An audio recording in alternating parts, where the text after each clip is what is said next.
All right, Markets Desk is hitting the movers board right now because the index tape is soft, but the small cap board is loud. SPY's down a touch. QQQ's heavier, off about 6/10. VIX isn't screaming. So when XPON is up 134% on 20 million shares, that's not market beta. That's special situation flow. Highlight that one first. Then FLZH, ugly, down 72% at 27 cents. High risk tape, not a dip buy story just because it's down. SDOT right under it, up 69%, 8.3 million shares, 11 times normal. And BTCT, oof, 46 million shares, 382 times relative volume. That's the kind of volume number where the markets desk stops scrolling and opens the chart. All right, top of the hour reset here from the macro desk. It's 9:02 a.m. Eastern, and the tape is mixed, not broken. SPY's at 764.45, down 0.17%. QQQ is the laggard at 708.93, down 0.63%. IWM's barely red at 299.72, down 0.08%, and VIX is actually a touch lower at 18.90. So that's the first tell. This isn't a panic tape. If tech is red and vol isn't really lifting, that's usually more positioning and digestion than everybody running for the exits. QQQ is basically the mood ring this morning, and right now the mood ring says, little cranky, but not throwing furniture. The cross-asset story is the interesting part. Bonds are bid, TLT up 0.50%, IEF up 0.15%, so rate pressure is not the obvious villain for tech this morning. The dollar's firmer, up 0.22%, yen is basically flat. Gold is catching a real safety bid, up 1.15% to 428.24, while oil is down 1.24% to 132.97. That mix says the market's risk thermostat is turned down a notch, but not shut off, because crypto proxies are green. BITO up 2.5%, coin up 1.83%, NSTR up 2.95%. What I'm watching from here, QQQ around 708.50 on the downside and 709.50 on the upside. VIX around 19, oil holding under 133, and the Chicago Fed Activity Index at 12:30 Eastern, estimate 0.1. Coming up after the reset, we've got the mover scan, then the news intermission, which, yes, is where the weird stuff usually hides. Thanks, Markets Desk. Quick macro check. All right, this is not a full-on risk-off tape yet, but it is a little weird under the hood. SPY sitting around 764.45, down 0.17%. QQQ's weaker at 708.93, down 0.63%. And IWM's basically flattish, down just 0.08%, near 299.72. So the pressure is concentrated in NASDAQ, not everything. And look at VIX, 18.90, actually down a hair, off 0.26%. That's the market saying, I'm annoyed, not terrified. Very big difference. Now the bond side matters here. TLT's up 0.5% at 82.46. IEF up 0.15% at 92.96. So duration is catching a bid. That usually takes some heat off growth, which makes QQQ lagging even more interesting. This is not a clean rate scare. It's more like mega cap tech is carrying a heavy backpack while the rest of the market's trying to walk normally. Now cross asset. Here's the chain. Dollar's firmer, up 0.22% at 27.96, while the yen proxy is basically flat, down 0.03% at 57.685. So no huge FX fire drill, but the dollar is still leaning on global risk a bit. Gold's bid too, 428.24, up 1.15%.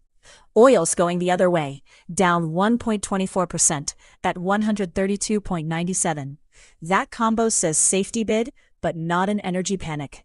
Inflation's the guest who won't leave, but at least this morning it didn't bring the crude oil karaoke machine. And then crypto's doing its own thing. Beto up 2.5% at 10.67. Coin up 1.83% at 189.90. NSTR up 2.95% at 122.77. So risk appetite isn't dead, it's selective. Here at the macro desk, the levels I'm keeping on the screen are QQQ around 708.9, VIX around 19, TLT holding that 82.46 area, and the dollar at 27.96. Calendar-wise, no 8:30 grenade today. Chicago Fed National Activity Index hits at 12:30, estimate 0.1, so that's the next macro breadcrumb. All right, quick macro map here. The macro desk is zooming out, while everyone else is staring at 1-minute candles like they owe them money. The headline is not panic, it's selective de-risking. QQQ is the weak link, down about 0.6% around 709.16, while SPY is only off 0.16 at 764.50, and IWM is barely lower around 299.66. And the VIX is actually lower, sitting 1886, down about 0.5%. So if NASDAQ is red and vol is not catching a bid, that's not the market yelling fire. That's somebody letting air out of the mega-cap tech balloon. Bonds are bid too. TLT up 0.5% at 82.46. IEF up 0.15 at 92.96. Usually that softer rate tone helps growth. But today, tech is still heavy, which says positioning around AI and mega-cap earnings is overpowering the rate relief for now. Now the cross-asset part is the good bit. The dollar proxy is firmer, UUP at 27.96, up 0.22%, and the yen proxy is basically flat to lower at 57.685. So FX is not screaming crisis, but a firmer dollar is still the quiet bouncer at the risk asset party. Nobody notices him until he starts moving people toward the door. Gold is bid, GLD up 1.15%, around 428.24, while oil is offered, USO down 1.24 at 132.97. That combo matters. If this were pure geopolitical fear, you'd expect oil and gold both to catch a bid. Instead, gold is acting like a hedge, oil is bleeding out pressure, and equities are just digesting tech concentration. Meanwhile, crypto proxies are green. BITO up 2.5%, coin up 1.8, NSTR up almost 3. So speculative appetite is not dead. It's just being picky. On my macro board, UUP 28, TLT 82.50, GLD 428, VIX 19, and that 12:30 Chicago Fed activity number with estimate at 0.1. Thanks, Macro Desk. Quick stock whisperer check here. I just put XPON into the simulated book. This is the broadcast paper trading portfolio. Not something to copy, but I want you to see the logic. XPON cleared that 8.75 spike trigger. Relative volume was still exceptional, so I took 250 shares long at 9.29. Right now it's basically flat, 9.2912, about 30 cents of unrealized P&L, so there's no victory lap. The setup is momentum holding above the breakout zone. If it starts losing 8.75, the thesis is wobbling. If it hits the hard paper stop at 8.35, I'm out and I grade it as a failed momentum attempt. Around that, the rest of the book is pretty clean. XLRE is doing its job. 200 long from 44.95, now 45.17, up about 44 bucks. With the paper stop at 43.90 and take profit sitting at 47.20. XOM is the one I'm grading harder. 60 long from 165.90, now 164.50, down about 84 bucks.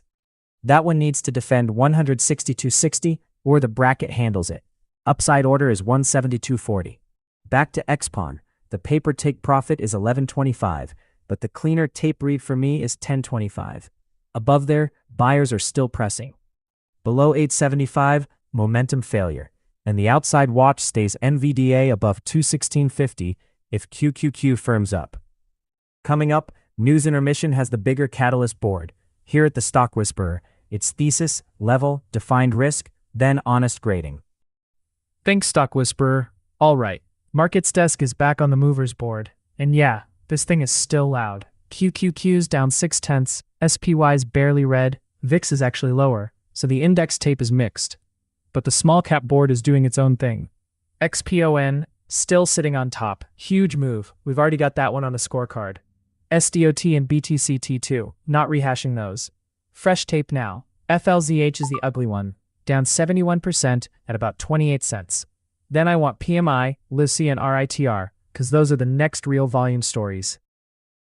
Thanks, Stock Whisperer. Breaking news first. Shein is seeking up to $1.8 billion in its long-awaited Hong Kong IPO. ProTerminal's newsroom is tracking a filing for 280 million shares, with a planned debut on September 1st.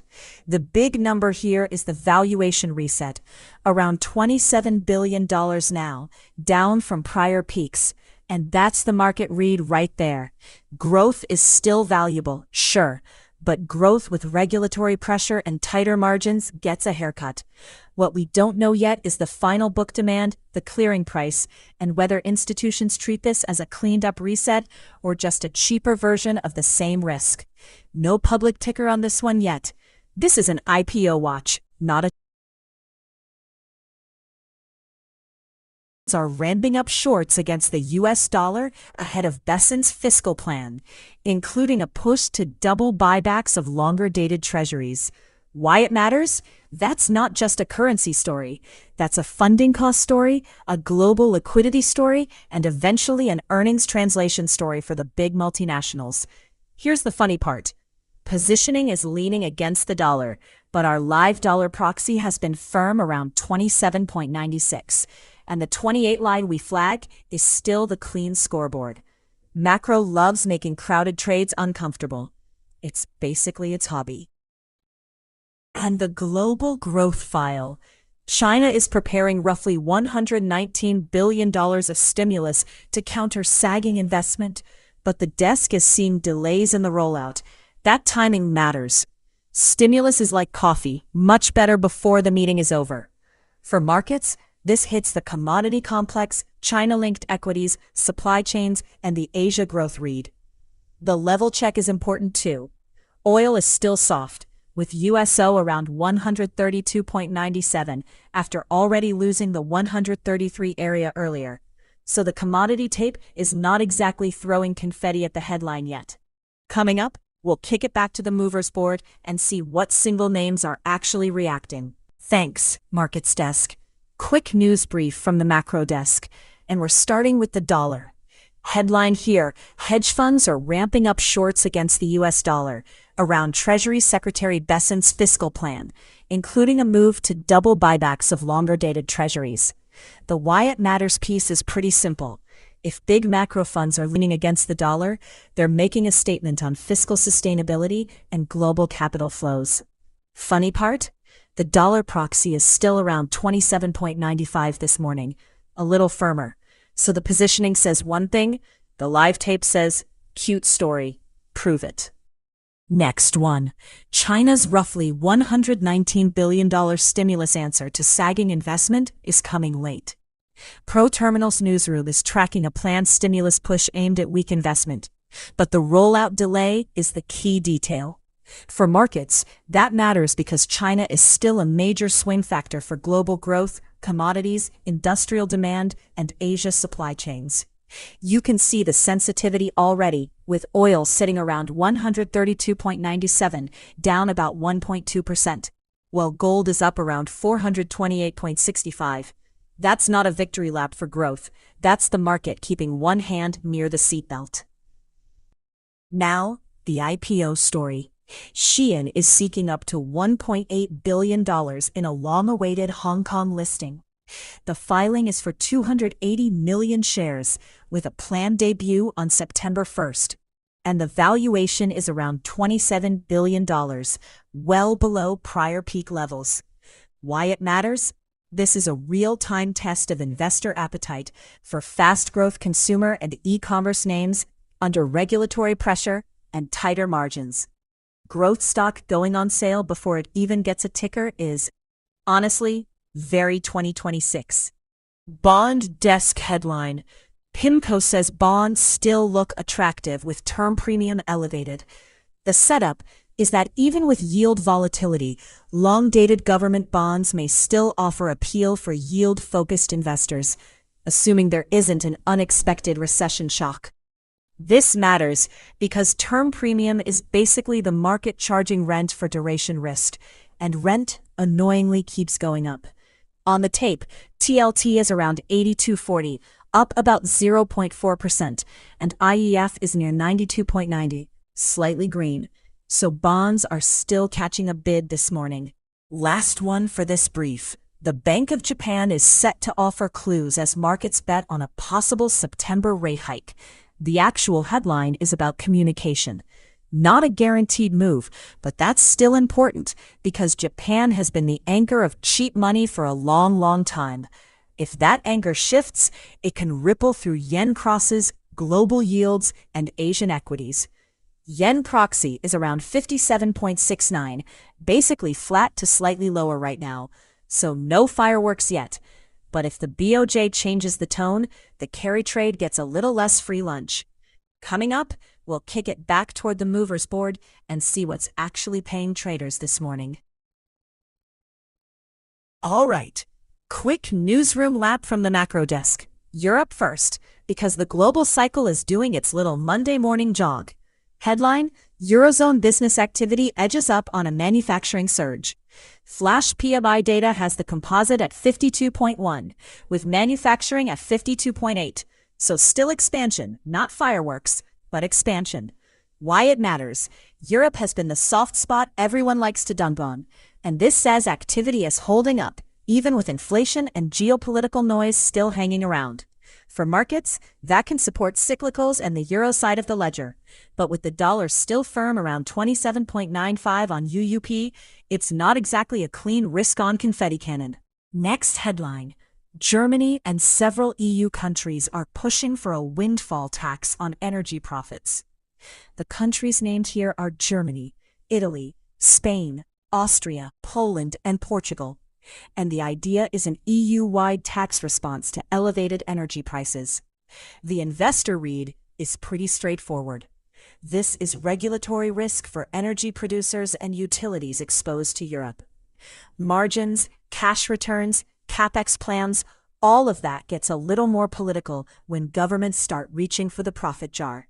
Dry macro joke, but true. Nothing says stable investment climate like a surprise tax meeting. Staying in energy. Headline: Hedge funds have cut bearish bets on European diesel to a 2-year low. That means the short side is backing off the idea that diesel demand is just rolling over. Diesel is the boring macro tell. Trucks, factories, freight. The real economy wearing steel-toed boots. Why it matters? Less bearish positioning can cushion the energy complex if demand holds up or supply tightens. But here's the tension. Oil on our tape is still softer, with the oil proxy around 132.97 and down a little over 1%. So the positioning story is improving, but price is not fully agreeing yet. Now the single name catalyst lighting up the movers board. Expion announces asset acquisitions to establish an oil and gas exploration platform. XPON is trying to pivot beyond energy storage, aiming at natural gas supply for AI data centers and LNG export markets. And they're also bringing in a new CEO with operating and capital markets experience. Why it matters: AI power demand is becoming a real macro trade, not just a chip stock story. Expion is around 8.33 pre-market and up huge, so the tape is clearly reacting to the pivot. The big question is execution. Assets and headlines are one thing, producing cash-flowing energy supply is the hard part. Last one. Innovative Eyewear announces a strategic alliance with HTC. That's Lucy. And the headline is about expanding reach in smart eyewear and the AR/VR ecosystem. The stock is trading around 1.02 and up sharply, so this is getting attention. But the macro desk read is simple. Partnerships can validate a product category. They don't automatically prove demand. Investors will want to see commercial traction after the headline. Coming up, we'll kick it back into movers mode because this pre-market board is still pretty lively. Thanks, Macro Desk. All right, Markets Desk is back on the movers board, and this tape is still picky. SPY barely red, QQQ down about 6/10, VIX not really panicking.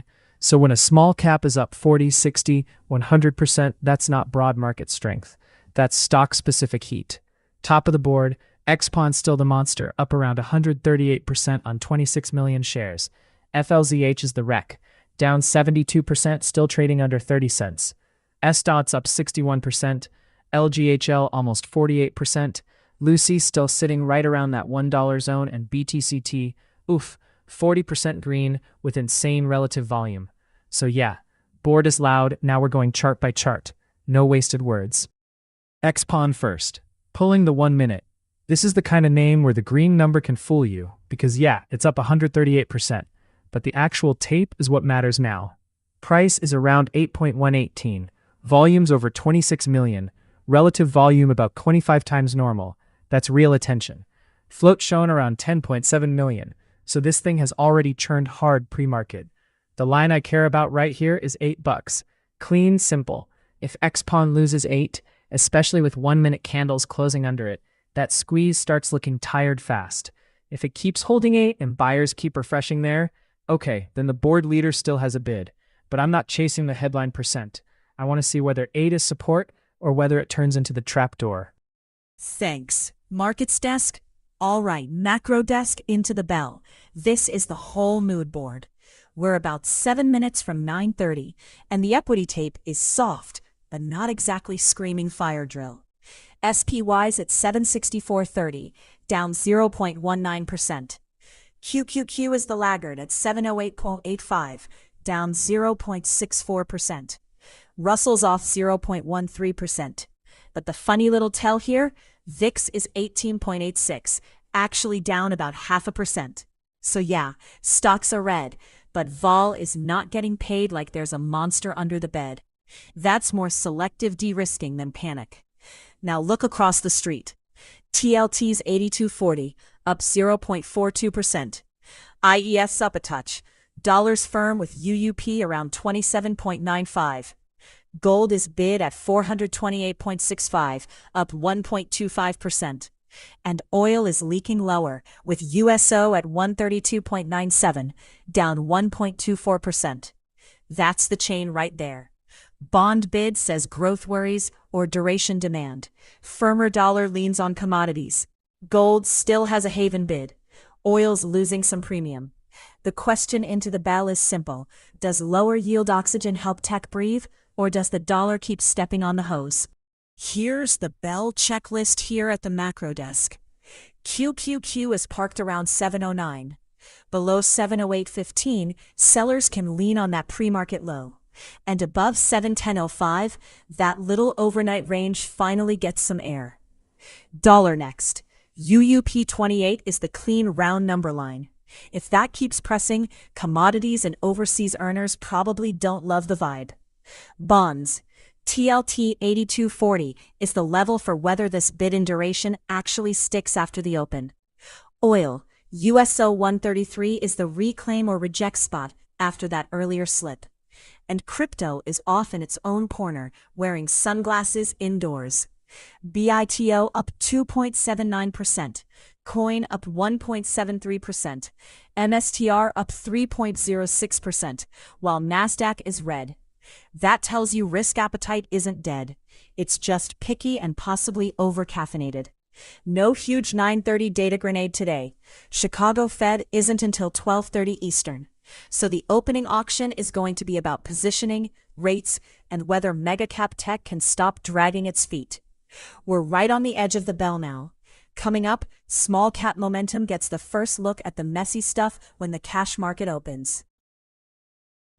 Thanks, Macro Desk. Let's pull up INCR, because this is the small cap runner where the headline looks big, but the chart still has to prove it. Market tape's not exactly screaming risk on. QQQ's down about 2/3%, SPY slightly red, breadth mixed. So a roughly $66 million healthcare cannabis name up 30+%? Yeah, it earns a look. But small cap, wide candles. Don't let the percent move do the thinking. Oof, look at the shape here. INCR built that early base in the 5s, call it 530 to 560. Then the real ignition candle comes when it punches from about 585 up through 620. And that wasn't just air. The volume spike was close to 20,000 shares on that push, which matters for a name that normally averages around 76,000 shares a day. Now here's the catch. The move already tagged as high as 650, and since then it's not clean trend. It's chop flag. The working box is $6 to 635. No clean VWAP number in this package. So the markets desk is using structure. 610, 620 is control, 635 is the reclaim line, 580 is the danger line. If 635 clears with actual volume, okay, momentum is trying to re-engage. If 580 cracks, that breakout starts looking tired fast. Quick catalyst check, because this one actually has a headline behind it. 7 a.m. press release. Intercure finalized a NIST $230 million settlement, roughly $77 million, tied to war-related indirect damages. Against a market cap around $66 million, that's why scanners wake up. Big headline versus small cap. Simple, but headline size and tradable liquidity are not the same thing. Now flip to the dilution check, and this part is cleaner than a lot of small cap runners. ProTerminal's dilution center shows low overall risk, no active shelf, no active equity line, no pending S1 in the dataset. Good box to check. Still, cannabis small caps can be nasty. Thin bids, sharp wicks, headline chasers getting trapped. That risk does not disappear just because the dilution page is clean. Back to the 1 minute, and this is the scoreboard. Above 635 with volume, INCR is still acting like a real momentum attempt. Not a prediction, just the level where the tape improves. Below 580, nope. I stop respecting the breakout and start treating it like a possible trap. Day high is 650, so if it gets near there again and volume is fading, watch for that nasty wick. I'm not seeing a halt headline in the data, but into the open, spreads can still get stupid on these. Here at the markets desk, we want proof. Levels first, excitement second. Coming up, we'll rotate right back through the movers board and see who's still holding bid. All right, markets desk is back on the movers board. Let's hit what's actually moving before the bell. QQQ's still down about 0.6. SPY is only off a hair. VIX is red, so this is not broad panic, it's selective. And look at this board. XPON still sitting at the top. FLZH is the ugly one on the downside. SDOT is still hanging in the high beta lane, and BTCT is the insane relative volume name. That's the one thing I care about right now, which moves are still attracting liquidity, and which ones are just air pockets. First up, XPON on the 1 minute. This is still the scoreboard leader, but I'm not going to re-chew the whole story. The level we already put on the board is $8. That's the fight. At 8:01 last print on the board, this is basically sitting right on the line. If it's reclaiming and holding above 8, momentum traders can breathe. If it keeps poking and failing back under, that's where this can turn from breakout to bag handoff pretty fast. Volume is real. 27 million shares already, versus roughly a million average. But on these small names, volume cuts both ways. Great when the bid is there, brutal when it disappears. So here at the markets desk, I'm watching whether 8 becomes support or whether 8 becomes the offer. Thanks, markets desk. All right, bell is live. This is the first real vote of the day. SPY opens around 764.7, down a quiet 14 basis points. QQQ is the problem child out of the gate, 709.4, down about 56 bips. So mega cap tech is starting the morning with a little sand in the gears. IWM is barely red at 299.7. VOIX is actually lower at 18.84, and breadth is mixed. So this is not everybody running for the same exit. This is the market opening the fridge, staring at leftovers, and deciding what's still edible. First fireworks are still on the small cap board. DAIC up about 163% at 1.12. Lucy near a buck and up 45%. BTCT up 43% with wild relative volume. PMI up 39%, and XPON still in the runner pile. But the macro tell here at the macro desk is QQQ. 709.60 is the first lid. If tech can't chew through that, the index tape stays heavy, even while the circus tent names keep doing circus tent things. Now zoom out, because the cross-asset board is telling you why the open feels weird. Bonds are bid. TLT is sitting right around 82.40, up 0.42%, while IEF is up just 0.09% at 92.90. So the long end is getting more love than the belly. Duration has a bid, and that usually means somebody somewhere is buying a little insurance. The dollar is firm but not breaking the door down. UUP 27.95, up 0.18%, still hanging just under that big 28 area. Yen's a touch softer through FXY at 57.69, which matters even if you only trade US stocks, because yen weakness is basically the carry trade weather report. Then look at the commodity split. Gold is up 1.25% at 428.65. Oil is down 1.24%, around 132.97. That is not a clean reflation party. That's more like, give me safety, give me duration, but maybe don't make me pay for crude panic premium. For equities, that combo says the morning is about selectivity. If gold and bonds stay green, while QQQ keeps stalling near 709.60, risk appetite has to prove itself, instead of just coasting on the bow.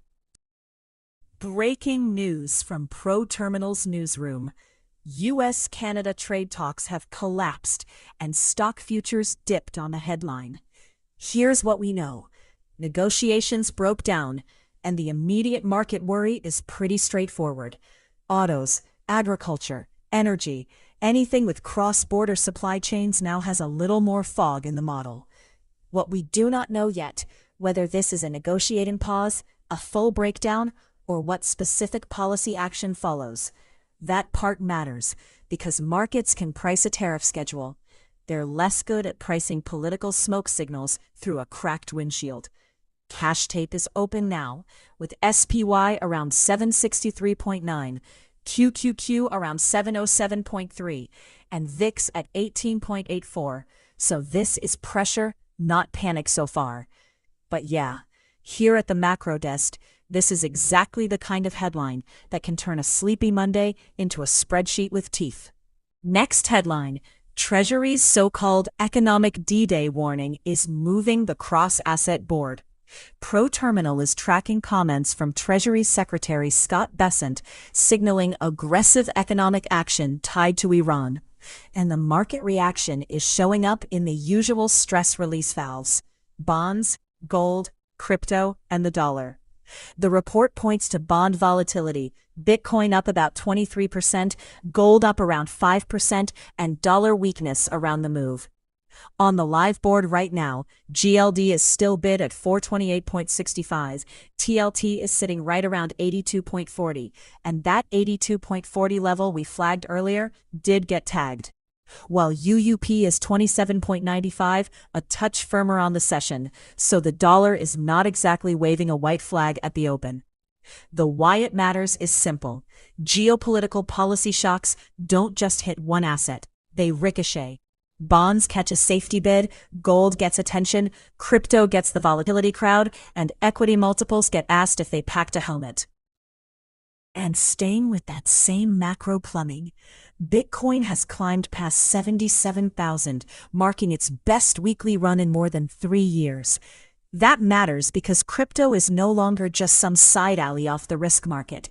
When Bitcoin moves like this, the listed proxies start lighting up too. BTO is around 1070, Coin near 189.72, MSTR near 122.90, all green on the session. Now, quick grown-up note from the macro desk.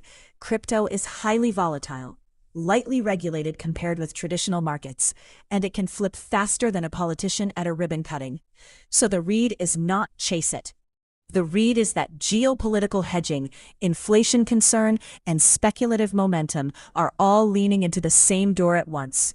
Coming up, we'll kick it back to the movers board and see what single names are actually absorbing this tape. Thanks, Macro Desk. Let's hit NSSC, because this thing is the clean small cap momentum chart on the board right now. QQQ's down almost 1%, tape is mixed, and NSSC is up big. That matters. Price is sitting around $51, day high 51.50, and the move started way lower from that 45 to 46 base. Oof, look at that expansion. This isn't some 2-cent lottery ticket either. Roughly 33.7 million float, Security and Protection Services name. But today, it's trading like a momentum stock. Okay, candles. Early tape was sleepy, mostly 39s into 40. Then it tightened up, built that higher base around 45.46, and then boom.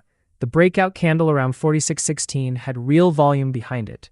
Over 100K shares in that 1-minute burst, and it shoved right into 48 plus. That's not a little drift. That's institutions, fast money, scanners, everybody finding it at the same time. Then the next legs took it through 50.80, and finally into 51.50. So here's the market's desk scorecard. 51.50 is the top of move resistance. Above 51.50, buyers are proving they can still press this thing. Below 50, I start treating it like momentum is getting shaky, because the volume is already tapering on the stall. That's the danger with parabolic candles. Gorgeous on the way up, nasty if the bid disappears. Now the catalyst is real enough to explain the attention. NAPCO reported fiscal Q4 and full year 2026 results at 7 a.m. this morning. I'm not going to invent the revenue line or margin line if it's not on this feed right here, but the headline is clean. Earnings print, then volume hits, then the chart breaks. That's the sequence. Market cap's about 1.6 billion, average volume around 443K shares. And today you're getting 1-minute bursts that look way bigger than normal. So the read is simple. It's not random noise, but after an earnings gap like this, the chart has to keep confirming. If the candles stop holding higher lows, the headline already did its job, and traders start playing defense. Back to the 1 minute, and this is where I'd keep it tight. The high is 51.50. That's the scoreboard. If NSSC accepts above 51.50 and doesn't immediately wick back under it, momentum is still in control.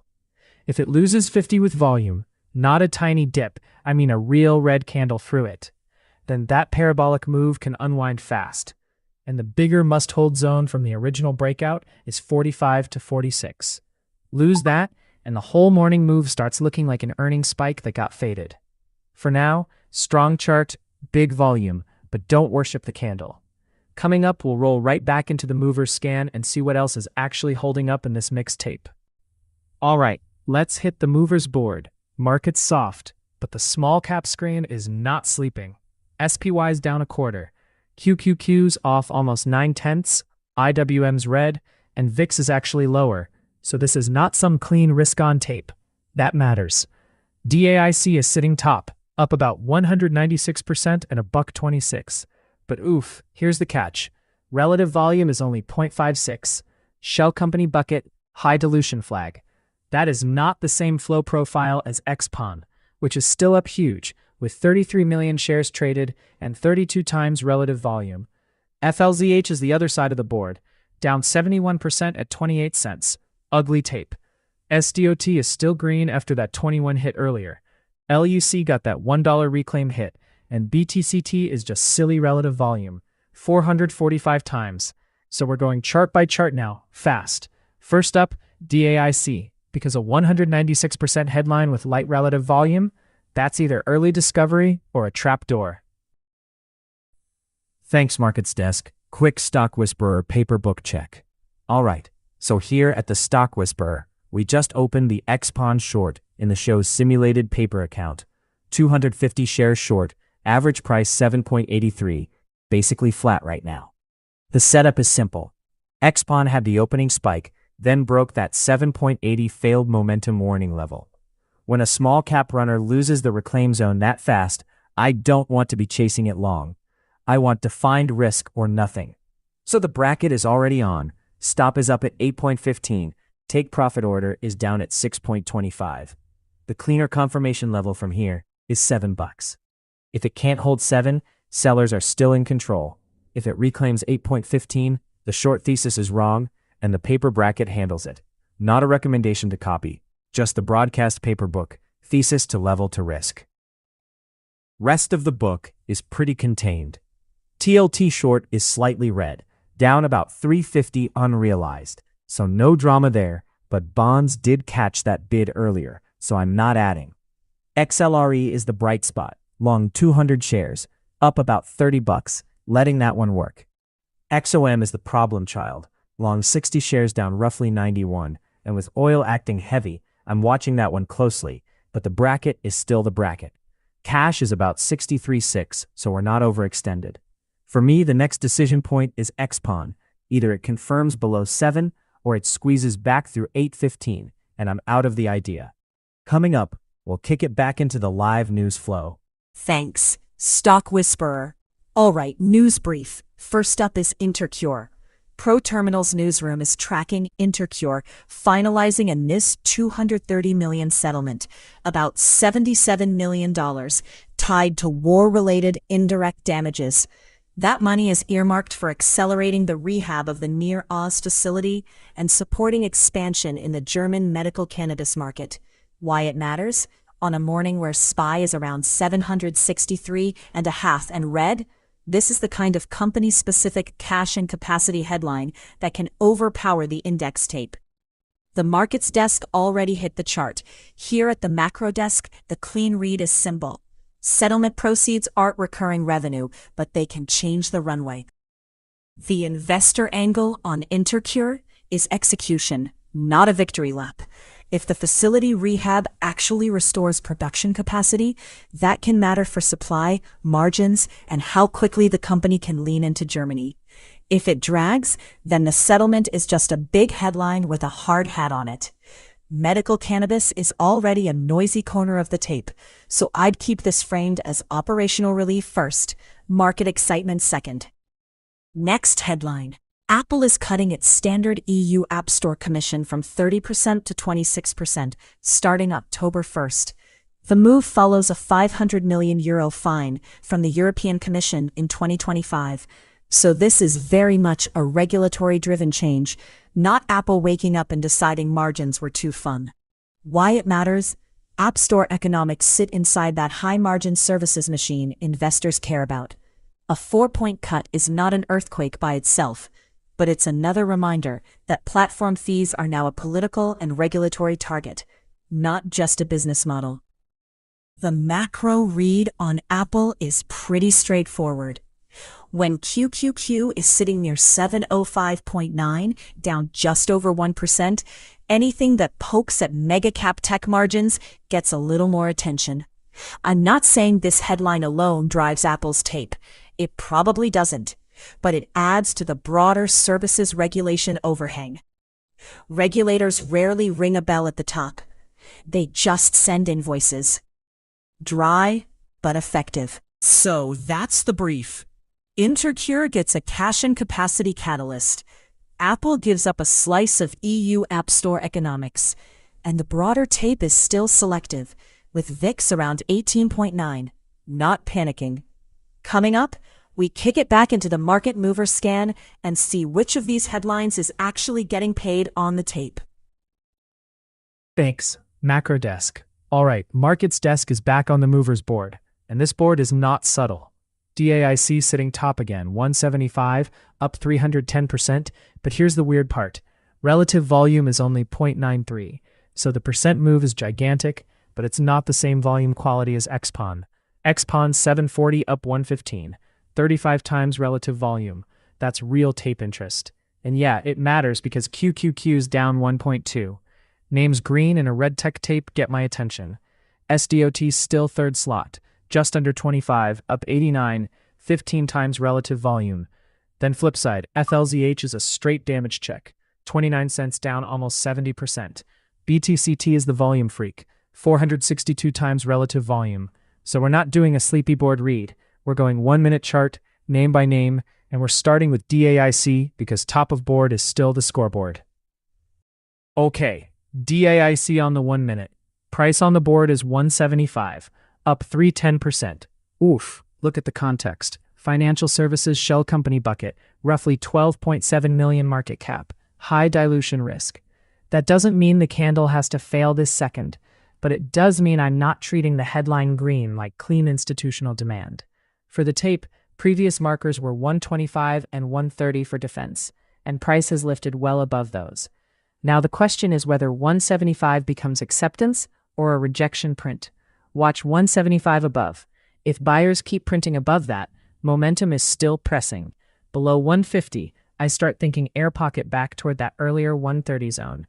Thin shell names can go vertical and then disappear. So here at the markets desk, I'm keeping it brutally simple. Above 175, buyers have the wheel. Lose 150, that chart changes personality fast. Now, XPON. This is the one I want back on screen, because this is still the cleaner volume story versus DAIC.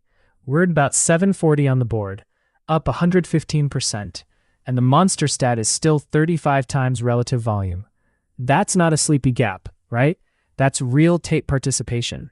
For the live paper trade levels we talked through earlier, I'm not going to rehash the whole bracket. The two zones are simple. 815 is the squeeze risk line above, and $7 is the continuation risk line below. If this thing can't get back through that 815 area, the long side momentum cools off fast. But if 7 starts cracking on volume, then you're no longer talking about a cute pullback. That's where the lower high crowd starts leaning on it. For now, the question is whether this 35 times volume is still supporting higher lows, or if it's turning into churn. Flip me over to S-Dot, because this one's a totally different personality. S-Dot's sitting just under 25, up about 89%, and that $25 area is the whole intraday conversation right now. If it reclaims 25 and actually holds it, not just a wick, not just one candle, then the tape's telling you buyers are still willing to pay up after the agricultural supply chain move. But if 25 keeps acting like a lid, then the prior $21 zone matters a lot, because that's the pivot from the earlier move. I don't love ignoring the risk here either. High dilution risk on the board, about 15 times relative volume, and this is a name that's already done a huge percentage move. So yeah, impressive strength. But if it starts failing back through the reclaim area, you have to respect how quickly these small cap gap moves can unwind. Now hit BTCT for me, because this one is just ridiculous on the relative volume line. Stock's around 147, up about 29%, but the headline is 56 million shares traded against an average around 122,000. That's 461 times relative volume. So yeah, the tape is awake, but this is also a Bitcoin mining proxy, so it can absolutely whip around with crypto sentiment. Crypto's volatile, unregulated, and these sympathy names can go from clean momentum to rug pull candles real fast. What I want to see on this 1 minute is simple. Are the pullbacks getting bought with volume staying firm, or is it just one exhaustion blast and then lower highs? Around $1.50 is the obvious battle zone on the screen. If it keeps rejecting there, that's tired. If it can actually build above it, then at least the buyers are still showing up instead of just chasing the first candle. Okay, quick under $1 check. Lucy first, then LGHL. And these are both microcap tapes, so don't treat them like clean large cap breakouts. Lucy's trading right around 98 cents, up 43%, with nearly 79 million shares and 23 times relative volume. The whole story here is the dollar line. Under it, you can get trapped in chop. Over it, you want to see the stock actually accept that level and not instantly snap back under. Now flip to LGHL, totally different risk profile. 76 cents, up 25%, about 25 million shares traded, 94 times relative volume, and the float listed is tiny, about 161,000 shares. That's exactly the kind of name that can look amazing for 2 minutes and then air pocket the other way. So I'm not hyping it.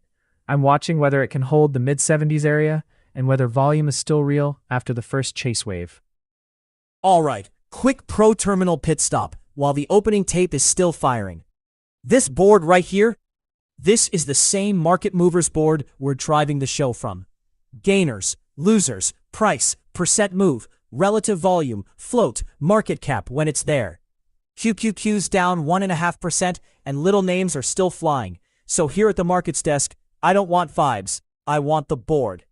BTCT jumps out because that relative volume read is massive. Research first, not a green button signal. Now I hit the 1 minute terminal chart. Same name, BTCT, about $1.52 on the board, up 33%. And the relative volume print is the reason it even gets our attention. This is where you line up the candles, the volume, the wicks, the actual tape. Did volume confirm the push? Are sellers stuffing every pop? Are dips getting bought? Or is it just air? That's the workflow. Board lights it up, chart tells you if there's structure or if it's just noise. Then, and this is huge with fast small cap movers, before anybody gets married to a chart, I go straight to the profile and check filings. Offerings, shelves, ATM language, reverse splits, registration statements. That's where the risk can be hiding. ProTerminal puts the SEC docs right inside the ticker profile, so you're not trading off a random headline in chat. And then I flip insider trades too. If there's buying, selling, or just nothing recent, you want that context. Not every profile is perfect, and some data can be delayed or unavailable, but this keeps the process tight. Chart, catalyst, filings, insiders. Thanks, Markets Desk. Breaking macro wire first. ProTerminal's newsroom is tracking this headline right now. Bond market anxiety raises the stakes for Fed Chair Kevin Warsh's Jackson Hole debut. What happened is pretty simple. Treasury market nerves are back in the driver's seat, and investors are trying to figure out whether Warsh uses Jackson Hole to give any policy signal. What we know? Higher yield anxiety can tighten financial conditions, lift borrowing costs, and pressure equity multiples. What we don't know yet: no speech text, no official policy signal, no clean read on the Fed path. Market read right now. QQQ is sitting around 703.5, down 1.39%. SPY around 762.9, down 0.36%, while TLT is actually up about 0.5%, near 82.50. So this is not a one-way bond panic on the screen. It's a nervous market waiting for the adult in the room to say something, ideally using full sentences. Next headline. U.S. equity futures extended losses as markets brace for Jackson Hole and upcoming NVIDIA earnings. That pre-market caution has carried into the live tape. Tech is the weak pocket, with QQQ off 1.39%, while the VIX is only around 18.96, barely green. Why it matters? This is the two-headed risk setup. One head is rates, the other is AI leadership. NVIDIA has become the market's unofficial earnings thermostat, not a recommendation, just reality. And when that name is in focus while Fed messaging is in focus, traders tend to pay up for patience and keep the trigger finger a little less caffeinated. Coming up, Mega Cap Watch should be a good one for this exact reason. And then Alibaba. Shares are plunging after a discounted $10.2 billion AI-focused placement, with Michael Burry exiting alongside the headline. The facts here are the part the market cares about. Big capital raise, discounted pricing, AI spending plan, and dilution concerns landing all at once. Why it matters: investors love AI until the invoice shows up. For Baba, this is less about the buzzword and more about confidence in how that capital gets deployed. Plus what it says about China tech sentiment more broadly. So the macro desk reads this as a funding cost story wearing an AI jacket. Fashionable maybe, but still expensive. Thanks. Macro Desk. Markets Desk is going straight to the movers board. All right, look at this tape. QQQ still down about 1.5%. SPY, red. VIX, basically flat. So these small cap moves are not getting dragged higher by the indexes. DAIC is still the monster on the board, up just over 400% at 215. XPON is still live too, up about 150%. And yep, that 815 level from the Whisperer got tagged, so that squeeze got real. SDOT holding third, up 85% around 24 and change. Then the other side of the board matters. FLZH down 70%, DFNS down 42%. So it's not just green confetti out here. This is a very split tape. We're going board to chart, one by one. No guessing. First chart is DAIC. This is the scoreboard leader, but here's the Markets Desk rule on a 400% name. I don't care how loud the percent gain is. I care where it starts accepting now. Current board price is 215, volume about 5.5 million, relative volume just over 2 times average. So the move is huge, but the relative volume number is not in the BTCT type insanity bucket. Different personality. For me, $2 is the first clean line now. Above 2, buyers are still defending the breakout area. Below 2, the tone changes fast. And if it starts building above 225, that's where you can get another momentum check from the tape. Not a recommendation, obviously. This is a tiny, high-risk mover, but the chart is telling you exactly where the fight is. XPON. Now, this is the one we flagged for that 815 hit, and yep, it got there. Now the whole question is, does this squeeze actually accept above 850, or was that just the pop and fade? Board has it around 857, up about 150%. 37 million shares, 37 times relative volume, so the crowd is absolutely here. But on these, I'm not chasing the green candle. I'm watching where it fails. Above 850, if it can keep building higher lows, that's still squeeze behavior. Lose 850, and especially if it starts leaning back toward $8, then the trapped late buyer risk gets real fast.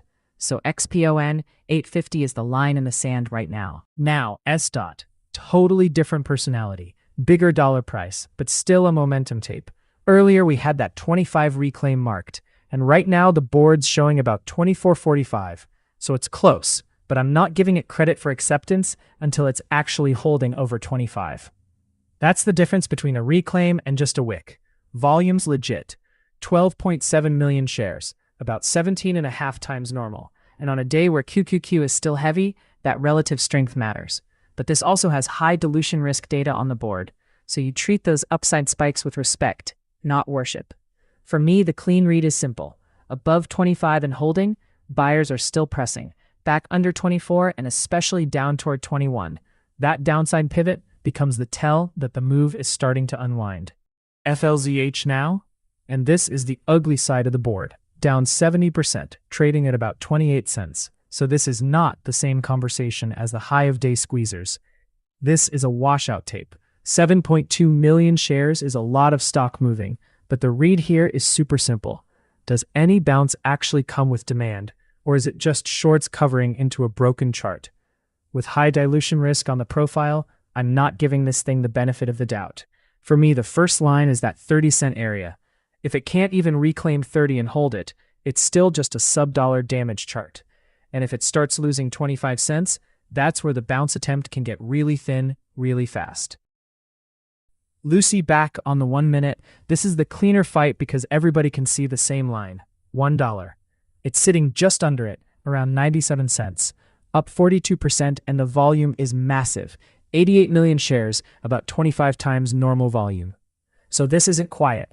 The question is acceptance versus rejection. If it's above $1 and holding there, that changes the character, because now dips into one are buyers defending the level. If it pops through and immediately stuffs back under, then that's rejection, and you can see how fast these sub-dollar names reset when the tape realizes the level didn't hold. I'm watching $1 cleanly, not the noise at 98.99.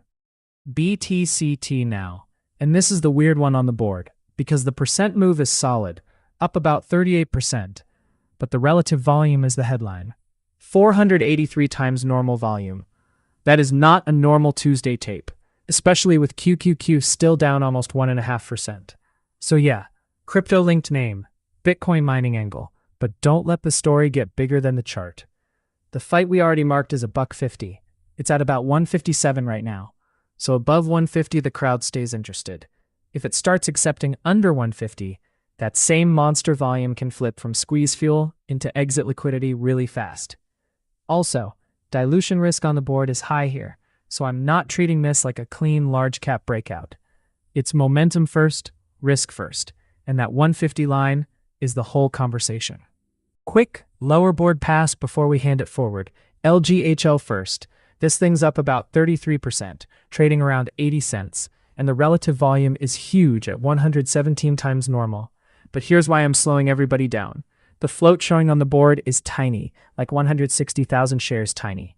That can look amazing on the way up, and absolutely brutal on the way back down. So for LGHL, 80 cents is the obvious battleground. If it's above it, traders will keep staring at it. If it loses that area, don't be shocked by nasty air pockets. Now, flip to PMI. Totally cleaner profile. Medical device name, about 426, up 33% on a little over 8 million shares. Relative volume is only 4 times, not 400 times, so it's a different kind of move. Less crazy, more traditional gainer tape. I'd keep 425 in focus there, just because that's where it's trading now. Build above it and the chart stays orderly. Lose it and it probably needs time. Alright, That's the movers board hit. Next, we'll get off the raw price action and into what's actually driving the tape. All right, let's cool the small cap chaos for 1 second and hit a mega cap that actually matters to this QQQ tape. Microsoft. QQQ's down about 1.3, and MSFT is not acting broken. Daily chart first. Price is sitting around 485, still above that 20-day area near 473, but stuck right under the 487 shelf. So this is not a momentum blow-off chart, this is a base chart. Here's the scoreboard on the daily. MSFT peaked up in that 505 to 510 zone back in April. Then you got lower highs, a pullback, and now this tight little coil around 485.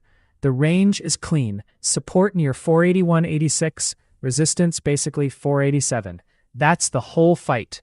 Volume has dried up hard on the recent daily bars, so the tape is telling you nobody has really won this range yet. For the markets desk, 487 is the level above where this base starts to matter. Below 481.86, different personality. Then it's not basing, it's leaking.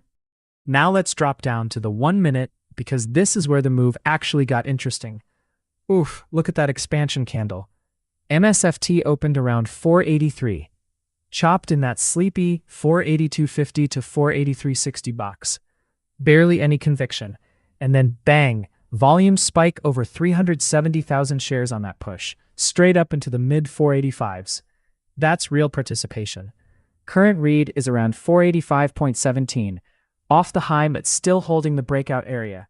Intraday resistance is 486.50. Support is 483. If buyers keep accepting above 486.50, that's strength versus a red QQQ. If it loses 483, that breakout basically unwinds. That's the key here at the markets desk. MSFT is not screaming, but it is holding up better than the index. QQQ red by more than 1%, breadth mixed, and this thing is building near the highs instead of falling apart. I'm not seeing MSFT on today's earnings slate. Calendar has Chicago Fed at 12:30 and BHP, SSL on the earnings side. So right now this looks more like flow and relative strength than a fresh company-specific headline. Coming up, we'll jump back into the movers board. Thanks, markets desk. Okay, quick macro check because this tape is not random. You've got SPY at 763.55, down 0.28%. QQQ at 704.05, down 1.32%. And IWM down 0.55% at 298.33. So the damage is really concentrated in growth and mega-cap tech, not some broad liquidation wave. And look at VIX, 18.88. Actually down a touch, minus 0.37%. That's the market saying, I'm annoyed, not terrified.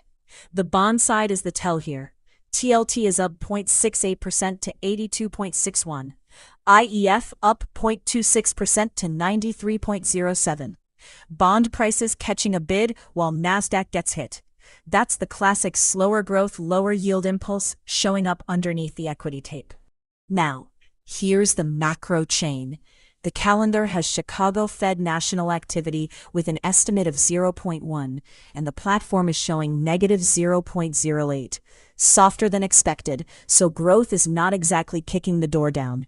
And when growth looks softer, bonds tend to catch a bid, which is what we're seeing in TLT and IEF. But the dollar is still a little firmer. UUP at 27.95, up 0.18%. While the yen proxy is slightly lower at 57.66. So it's not a clean rates down, risk up morning. It's more like the market is wearing 3 jackets because it doesn't trust the weather app. Gold is up 0.96% to 427.44 even with the dollar firmer, so there's still a defensive bid. Oil is the opposite side.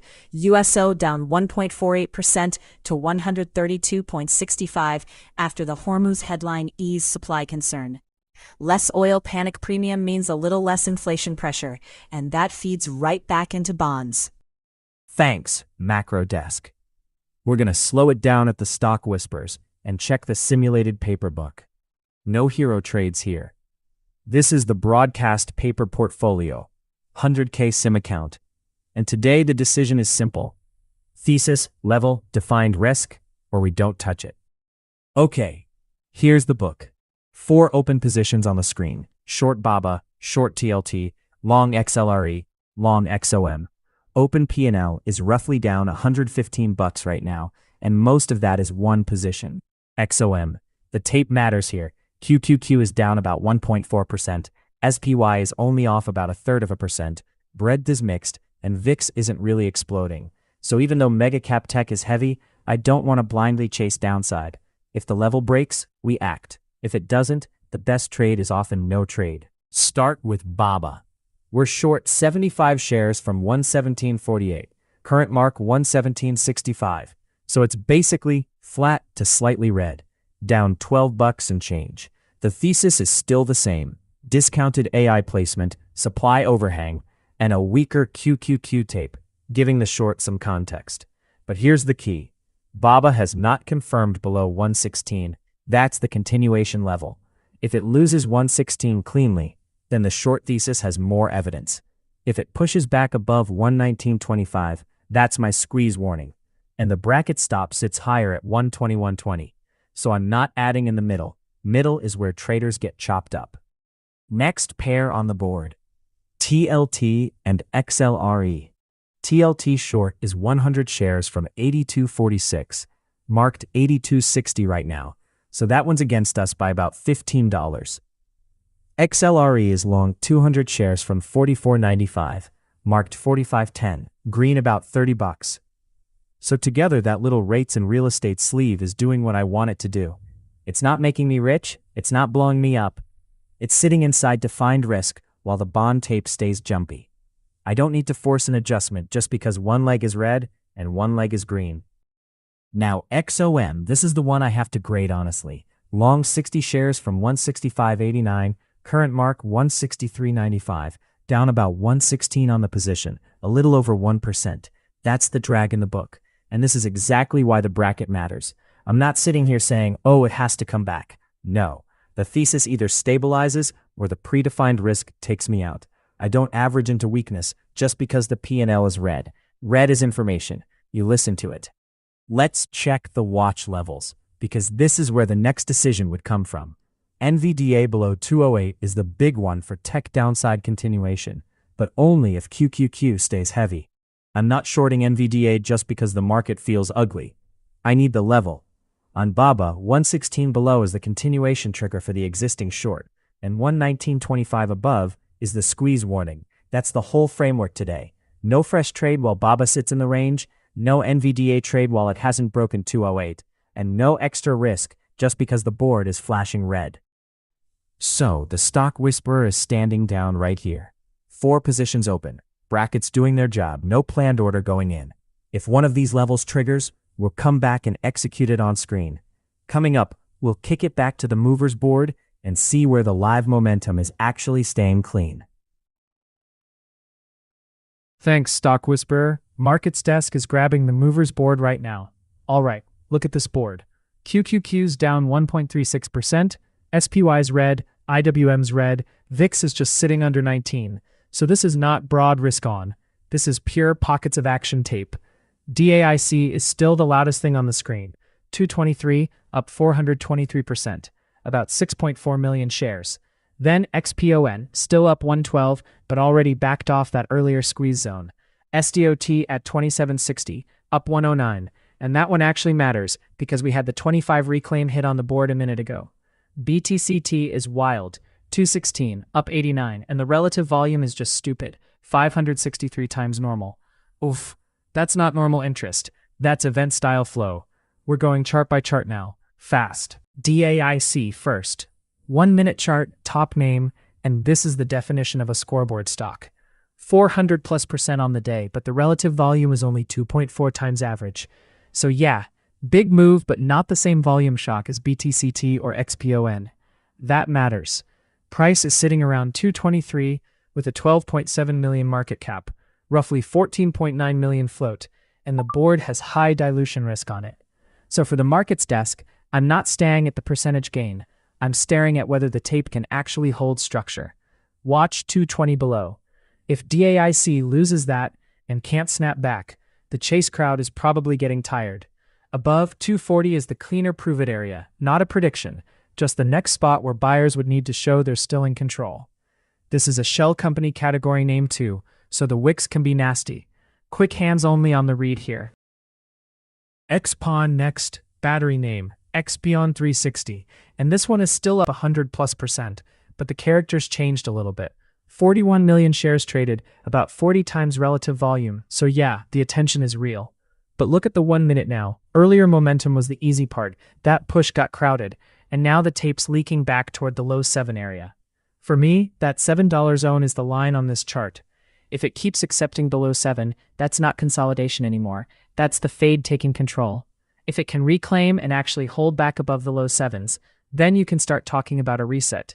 But right now, with QQQ still heavy, this is not a chase spot. It's a volume runner trying not to lose VWAP-style support after the first rush cooled off. Now SDOT, and this is the one where that 25 reclaim mattered. We flagged that 25 area earlier. It hit, and the stock did exactly what momentum traders wanted first. Reclaim, squeeze, extend. Current prints around 2760, still up about 109%, 16.5 million shares, 22 times relative volume. But here's the real test now, 27 to 28. If those candles are holding bodies in that zone, that's constructive. If every push into 28 is just leaving upper wicks, then you've got supply showing up, and the move gets a lot more slippery. High dilution risk on the board too, so I'm not treating this like some clean institution quality breakout. It's a small cap momentum tape. Great liquidity today, massive range, but the difference between holding 27 and wicking 28 is basically the whole story right now. Thanks, Markets Desk. Breaking news across Pro Terminal right now. Stocks are sliding as an oil rally tied to renewed Middle East tensions sparks investor anxiety. Here's what we know. The desk is tracking higher energy risk premium, and equities are reacting cautiously because sticky crude is basically a tax on margins. What we do not know yet, whether supply is actually impaired, whether this premium sticks, or whether it fades as the morning develops. On the live tape, SPY is around 762.8, down 0.4. QQQ is near 703.3, already under that 704 pressure line we flagged earlier, and VIX is still just under 19. So yes, the tape is heavy, but vol is not screening.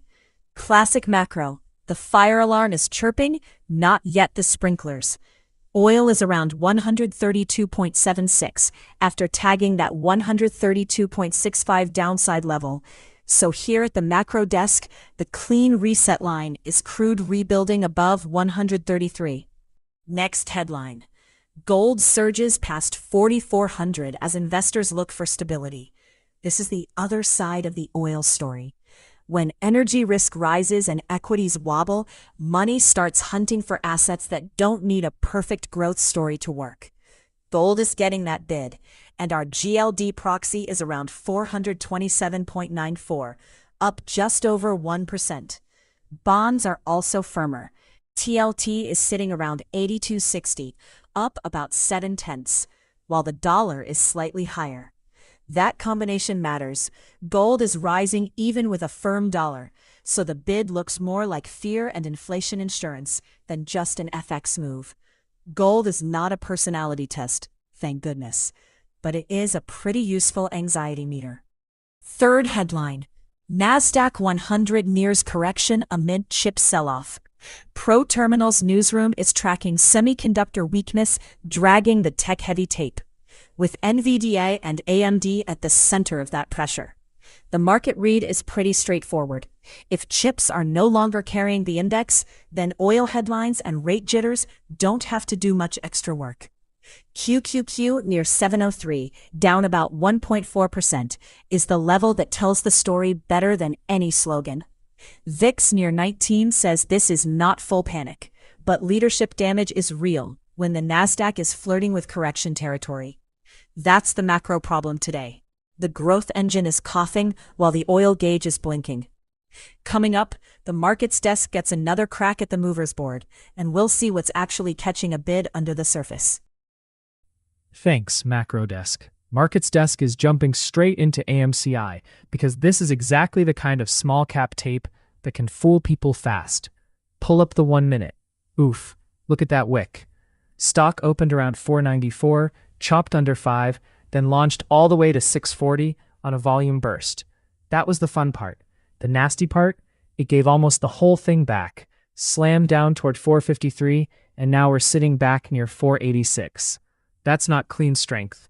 That's a parabolic pop, then a rug pull structure. Here's the read. AMCI's float is only about 3.66 million shares, so yeah, it can move. Tiny supply, thin liquidity, one aggressive buyer or one seller can shove the chart around. But this is not a clean breakout anymore. The first key is 4.86. That's where the latest candles are trying to hold.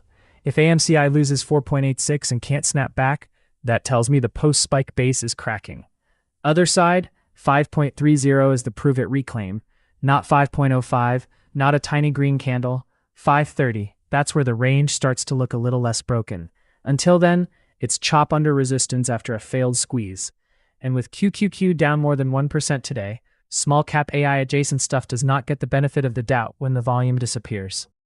Catalyst, check now, because on these names, the headline matters. AMC Robotics had a press release on August 21st, warrant inducement transaction, up to $2.1 million in gross proceeds. So that helps explain why traders are watching the name, but it also changes the tone. Warrant inducements are not the same as some clean product sales catalyst. It's financing. It can bring cash in, but it can also create overhead supply. And now flip to dilution. This is why the markets desk stays careful on these. ProTerminal shows active shelves, an active equity line, about 40 million raised over the last 12 months, and an overall dilution risk marked medium. So if you're watching AMCI, the chart is only half the story. The other half is, can the tape absorb supply?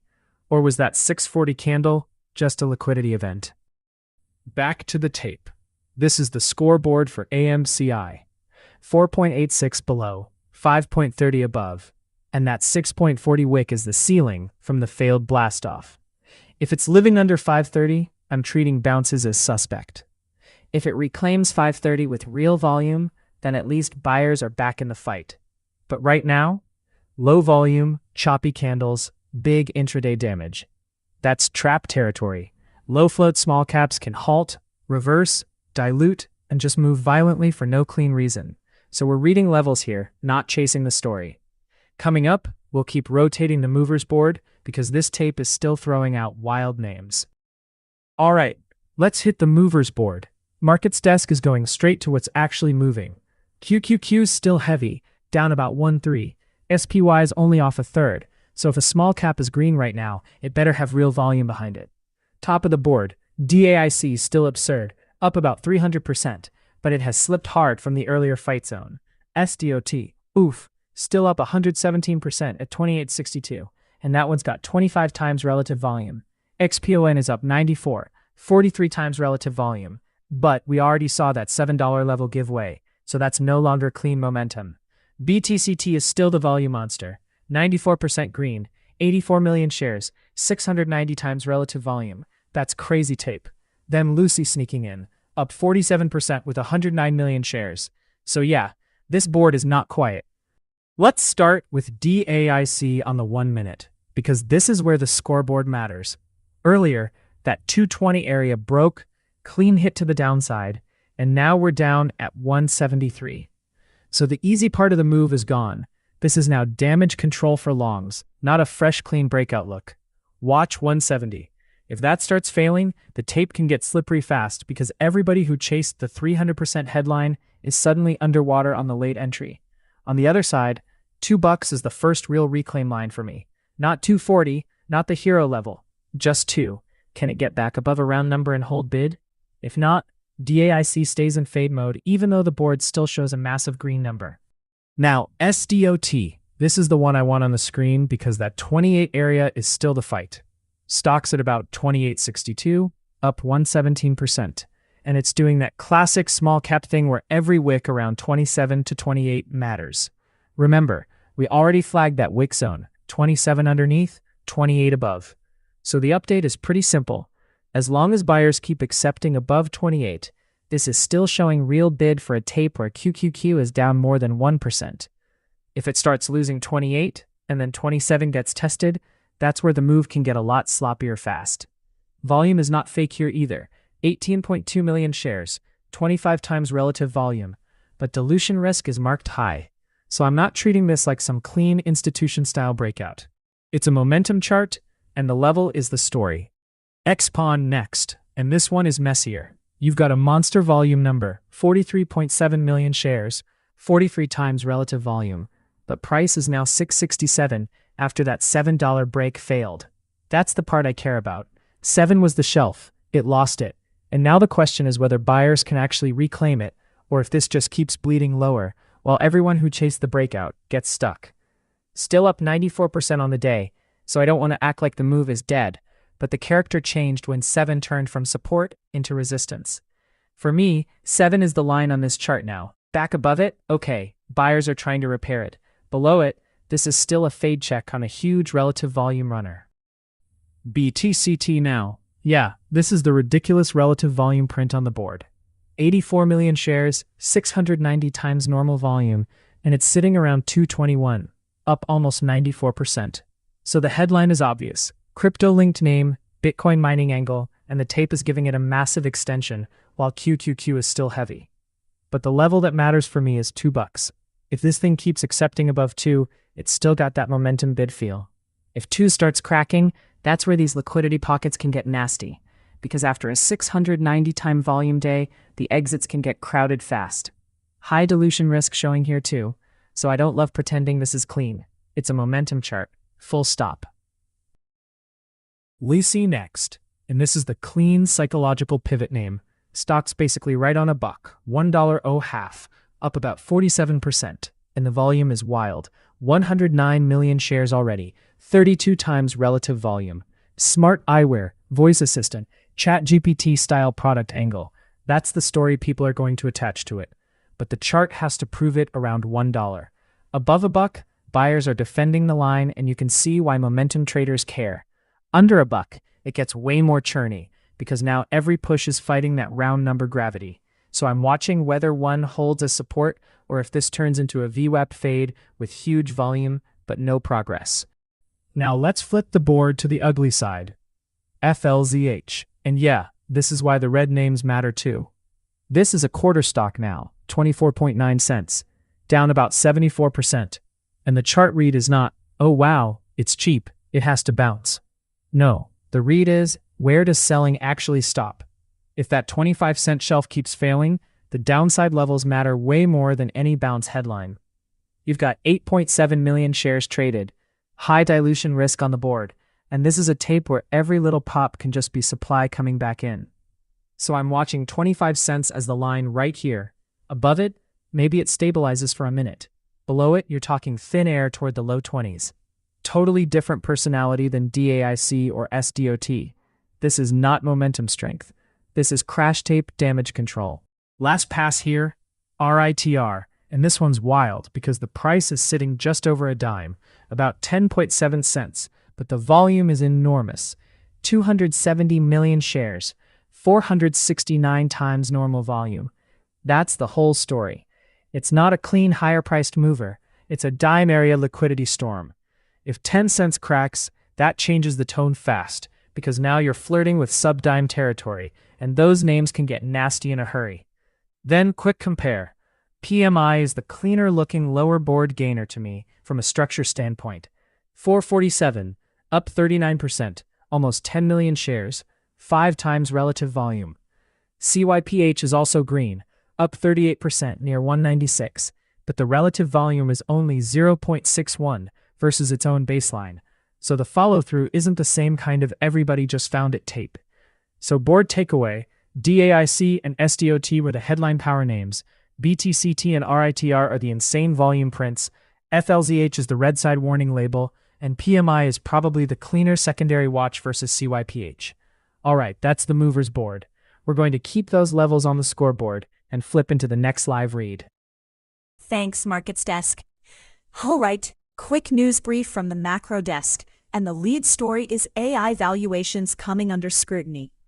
ProTerminal's newsroom is tracking a fresh round of caution around AI-focused companies where the market is asking, okay, Where's the real revenue, and where's the venture capital confetti cannon? That matters because QQQ is already down about 1.4%, around 703.7. So when the growth tape is soft, anything priced on future magic gets a much shorter leash. The affected bucket here is broad.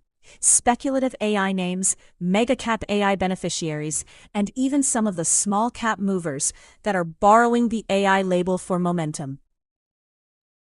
Next up, the AI-linked rally faded, even with Amazon's strength. The headline is pretty simple. One big leader can still get a bid, but the group is not moving like one clean risk-on basket this morning. We're tracking Amazon as the standout, but the broader AI enthusiasm is cooling, and that's the part investors care about. When a leader rallies and the theme still rolls over, that usually means the market is getting picky. Less AI everywhere, more show me the cash flow. Boring? Sure. Also how stocks eventually get valued when the espresso wears off. Third story. S&P Global is lower after a weak profit print. The company missed profit estimates, and the market is treating that as another reminder that earnings season still has teeth. Why does that matter beyond one stock? Because SPGI sits in that data, ratings, benchmarks ecosystem, a pretty clean read on corporate activity and financial market plumbing. In a tape where SPY is only off about 1/3%, but NASDAQ is taking the bigger hit, misses like this keep investors focused on margins, not just revenue stories. Now Ford. And yeah, this one has everyone doing the double take. Ford shares are tracking a 44% surge tied to AI excitement, which is not the sentence people expected over their Monday coffee. The macro desk read is, this shows how far the AI narrative has spilled outside pure software and semis into old economy names. But the market's next question is going to be proof. Is this factory efficiency, autonomous systems, pricing power, software revenue, or just a shiny sticker on the hood? Big move, big expectations attached. Last one in the brief. Visa plans to cut 7% of its workforce as part of a restructuring push. That's a cost control story first. Management trying to protect margins while the payment space stays competitive. Investors tend to weigh these two ways. Efficiency can support earnings, but layoffs can also hint that growth is getting harder to squeeze out. With bonds bid today, TLT up about 0.6%. The market is already leaning a little defensive. Coming up, we'll kick it back toward the movers board and see which single names are actually fighting this tape. Thanks, Macro Desk. Markets Desk is going right back to the movers board. All right, look at the split here. QQQ is down 1.3, SPY only off about 0.4. VIX basically flat, and the small cap board is still doing its own wild thing. DAIC is still parked at the top, up about 259% at $1.53. BTCT, oof, still monster volume, 124%, 783 times relative volume. SDOT is hanging right around 27 after that nasty level fight we had earlier. XPON is still green, but under 7 now, so that one's not clean. Red side, FLZH is still the crash tape, down 73%. Lucy is basically sitting on the dollar magnet. That's the board. Now we're going chart by chart. Pull up DAIC first, because this is still the headline gainer, but it does not look like a clean strength chart anymore. This is CID Holdco, Financial Services Shell Company category. Price around 153. Volume just under 10 million. Relative volume 3.6 times. So yeah, the percent move is huge, but relative volume is not the crazy part versus some of the other names. The tape is the story. We had that 220 breakdown hit earlier, and now the board has it living under 170. That's weak. For me, 170 is the first reclaim line if bulls want to stop the bleeding. Under 150, that's the next downside tell. Not a prediction, just the spot where liquidity can get thin fast. And don't ignore the structure. 14.9 million float. High dilution risk on the data. Tiny market cap around 51 mil. So this can move, but it can also rug pull. Watch the candles, not the headline percent gain. BTCT next, and yeah, this is the wild one on the board. BTC Digital, crypto-linked name, up about 124%. But the number that jumps off the page is 783 times relative volume. That is not normal tape. Almost 96 million shares already, versus an average around 120,000. So the question is super simple. Is 250 actually support, or is 250 just where late buyers are getting distributed into? Right now, if this is staying above 250 and building higher lows, okay, the bid is still defending. But if it starts accepting under 250, that can turn into a very fast fade, because this is a small cap crypto runner, high dilution risk flag, and these can move both ways in seconds. I'm not chasing that green candle blindly. I'm watching whether 250 holds on pullbacks and whether volume expands on the push instead of only showing up on the flush. Thanks, Markets Desk. Breaking right now. ProTerminal's newsroom is tracking this. Trump has paused the 50% tariffs on Canadian imports for 3 days. What we know, the U.S. has temporarily halted those tariffs after a new trade deal with Canada. What we don't know yet is the important part, whether this gets extended, becomes permanent, or snaps back after the 3-day window. For markets, that matters because tariffs are basically a cost pressure tax running through manufacturing, retail, autos, anything with Canadian input exposure. The tape is treating it like relief, but not champagne relief. SPY is still around 763.5, down 0.3%. QQQ is heavier at 705.1, down 1.17%. And VIX is basically calm at 18.92. So yeah, the macro desk read is fire alarm quieter, building not fully cleared. Next big one. The Treasury is doubling its long-dated bond buyback operations. That's the headline, and the market reaction is pretty clean. Long-end yield pressure eased, and bond ETFs are catching a bid. TLT is up about 0.6%, around 82.54. IEF is up 0.21%, near 93.02. Why it matters? When the long end chills out, borrowing cost pressure eases a bit, and the valuation math for longer duration equities gets slightly less angry. That's the polite version. The impolite version is the bond market was yelling, and Treasury just turned the volume knob down a notch. Still, dollars firm around 27.95, so this is not some pure everything risk-on party. And the broader equity story, ProTerminal is tracking the Wall Street relief rally tied to lower yields and a cooler tech slump. That's the mechanism. Yields back off, growth stocks get some oxygen. But live, that oxygen is uneven.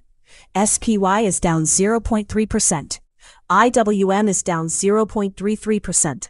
And QQQ is still the problem child, off more than 1% at 705.1. Breadth is mixed, not screaming risk on. So the headline is relief for rates. The live read is selectivity. Coming up, the Markets Desk has the movers board again. And that's where we'll see if this macro relief is actually showing up stock by stock. Thanks, Macro Desk. Quick check-in at the Stock Whisperer paper book.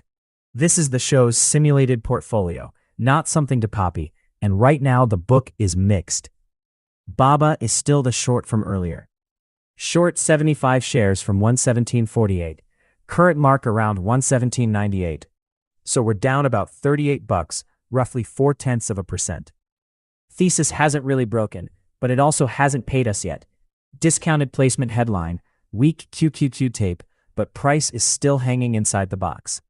TLT is another small red mark, short 100 from 82.46, trading 82.58, down about $12.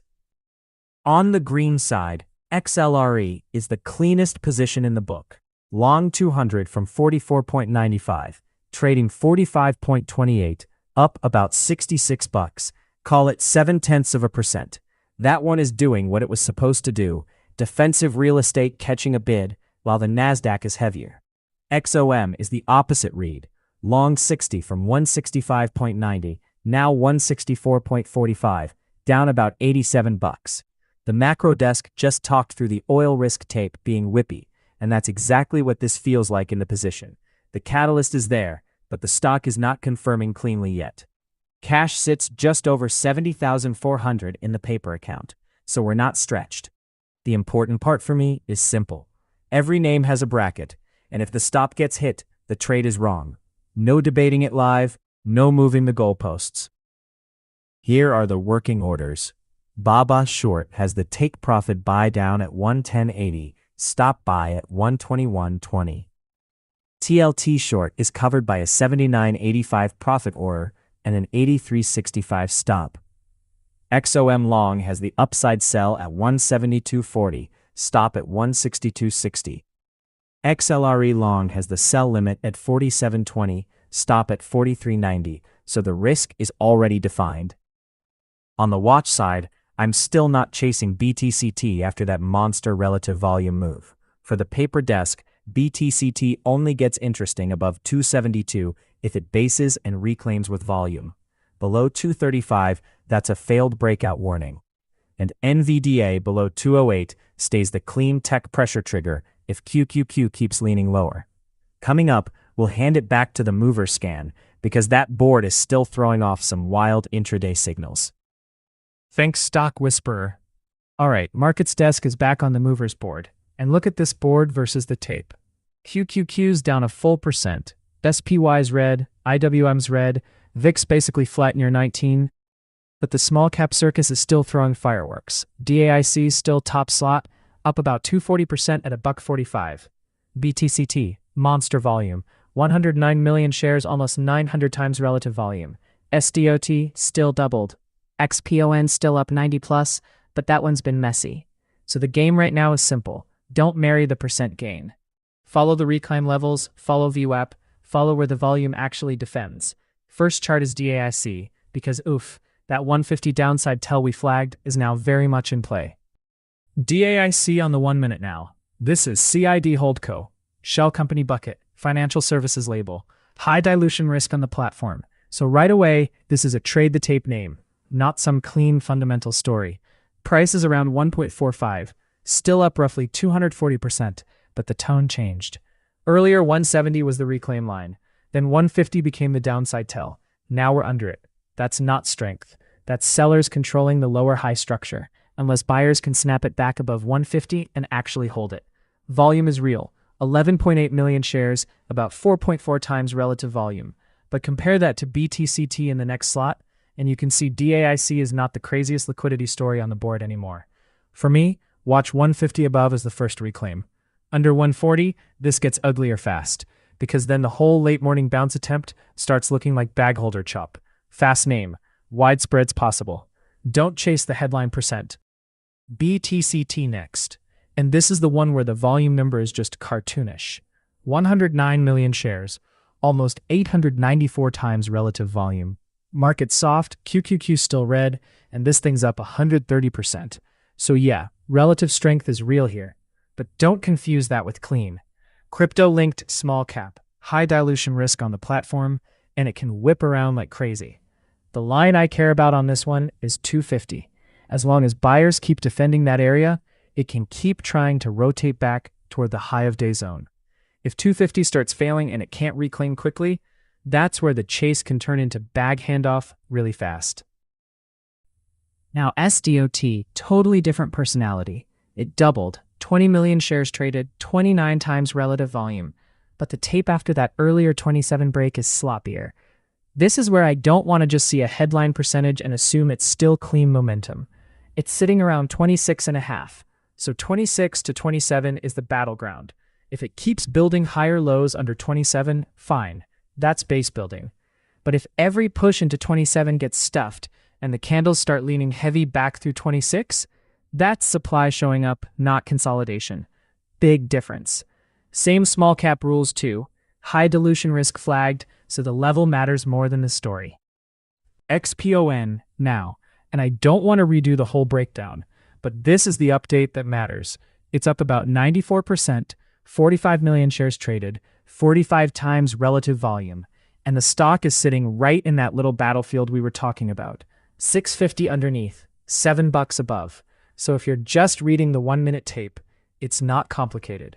Above 650, the bulls can keep trying to build a base, but every push that can't reclaim 7 is still getting treated like supply. That's the battle. 650 hold, 7 reclaim. In a tape where QQQ is still heavy, that's the difference between actual momentum and just another pot that bleeds back into VWAP. Now, flip the board red for a second. FLZH first. This is ugly. Down 74%, trading around 25 cents, 9.1 million shares through it, and high dilution risk on the platform. That's not just some sleepy little fade. When you see that much volume on a $0.25 name and the chart is straight air pocketing, that's real sell pressure hitting the tape. Different from a low volume drift, this is people actually transacting lower. Now, DFNS is the contrast. Also red, down about 45%, but look at the volume profile. Only 662,000 shares, relative volume 0.04. So yeah, the percentage move looks brutal, but that's a way thinner move on the board. I'm separating those two completely. FLZH is crash with volume, DFNS is more like a thin markdown, unless volume wakes back up. Alright, speed round to finish this board. PMI first, and this is the cleaner follow-through name in the healthcare pocket. Up about 54%, 10.4 million shares, 5.4 times relative volume, and it's sitting right under that $5 area. So compared with some of the wild stuff at the top of the board, this tape is a little more orderly. Now flip to Lucy. Totally different vibe. Bigger raw volume, 114 million shares, 33 times relative volume, but it's still fighting that $1 magnet. Under $1, every pop into that level gets watched hard, and if it can't live above 1, you can see how quickly that turns from momentum to churn. Now Plag. This is lower board but sneaky active. 86 cents, up 26%, and the relative volume is the whole story. 90 times normal volume, under $1. So same deal. Respect the volume, but don't treat it like a clean blue chip breakout. And then CYPH to wrap the scan, up 34%, price around $1.90, but relative volume is only 0.79, so the follow-through is just lighter versus the others. Big difference between a stock green on the day and a stock with real abnormal demand behind it. Let's reset the movers board here. QQQ is still heavy, small caps mixed, and these runners are trading on their own little island. Coming up, we'll pivot off the board and hit the next live setup. All right, quick pro terminal pit stop. This is the stuff the markets desk is using live, right here, not some mystery spreadsheet. Movers board first. Look at the tape. QQQ's down about 1%. Breadth is mixed. And this board instantly shows you what's actually moving anyway. Gainers, losers, relative volume, price, all in one shot. It's research fuel, not a buy signal. Now watch the workflow. You see a name lighting up. Boom, straight to the 1-minute terminal chart. BTCT's the example here because it's been one of the louder names on the board today. I want the candles, I want the volume bars, I want to see where the bid actually showed up and where the offer smacked it back. That's the difference between staring at a percent gainer list and actually reading the tape. Oof! And on a day where QQQ is heavy, relative strength or fake strength matters even more. And for the small cap stuff especially, this is where I live after the chart. Dilution. Shelves, ATMs, offerings, warrant stuff. That's the fine print that can change the entire risk profile. We just dealt with that earlier on AMCI, so yeah, this matters. The chart can be hot, the volume can be wild, but if the capital structure is messy, you want to know that before you start pretending the move is clean. Then you can jump into a single name profile, filings, insider trades, news, the whole paper trail. That's the point of Pro Terminal. Movers to chart, chart to filings, filings to risk check. Fast, clean, built for people doing their own research while the market's open. If you want the same setup we're using on screen, go to proterminal.io, proterminal.io, and check it out. Alright, back to the movers board. Markets desk here, and this is where the real chaos is, while QQQ is still down a full percent. Look at this board. DAIC still sitting on top, up 300+%. SDOT holding the high 20s zone. XPON still doubled. BTCT, ridiculous volume, almost 1,000,000,000% feel to it. 971 times relative volume. And then flip side, FLZH is still the crash tape at 26 cents. So this is not a calm board. This is momentum, supply, and trap risk all at once. First up, DAIC. Pull the 1 minute. This thing is still the headline. 182 on the board, up 327%. 15.1 million shares traded versus about 2.7 million average. So the volume is real enough to matter. But the relative volume is only 5.65 times. Not the crazy 900 times stuff we're seeing in BTCT. That matters. Earlier, the downside break we flagged hit cleanly. So now I'm resetting the scorecard. For DAIC, I want to see whether 180 can actually hold as a base, because below that, this stops looking controlled again. Above $2, different conversation. That's the reclaim that would tell you buyers are actually stepping back in, not just catching a falling knife. Also, high dilution risk on the board, shell company label, small float. So yeah, this can move fast, but it can rug fast too. Now, S. Pull this one up because this is the cleaner high dollar mover on the board. 2687-ish, up 104%, and the volume is legit. 21 million shares versus a normal day under a million. So the question here is simple. Is the high 20s move actually stabilizing, or is every pop still getting sold? I'm watching that 27 area first. If it can keep accepting above 27, then at least the tape is telling you buyers are still hanging around. But if it keeps rejecting there and leaking back toward 26, that's supply showing up, especially with QQQ still heavy today. Also, don't ignore the tag here. High dilution risk, small market cap, and this thing has already doubled. So yeah, great mover, tons of liquidity, but this is not a sleepy large cap chart. This is momentum with teeth. XPON next. Battery name, XPON 360. And this one's doing the classic small cap volume explosion. 687 on the board, basically up 100%. 46 million shares traded, 46 times relative volume. That's the tape saying everybody found it at once. What I care about on the 1 minute is whether that burst turned into a base or whether it's just a staircase lower after the first crowd showed up. $7 is the clean line psychologically. If it keeps knocking and failing under 7, that's churn. If it bases above the mid-6s and volume dries up instead of panic selling, that's a totally different look. Floats around 10.7 million, market cap tiny, dilution risk listed medium, so again, fast name, fast exits. Don't treat this like a normal industrial chart just because it says batteries. BTCT now, and yeah, this is the crypto-linked one, so the tape gets weird fast. Pull up the 1 minute. 227 on the board, up about 99%, but the insane part is the volume. 118 million shares traded, against average volume of basically 122,000. That's 971 times normal volume.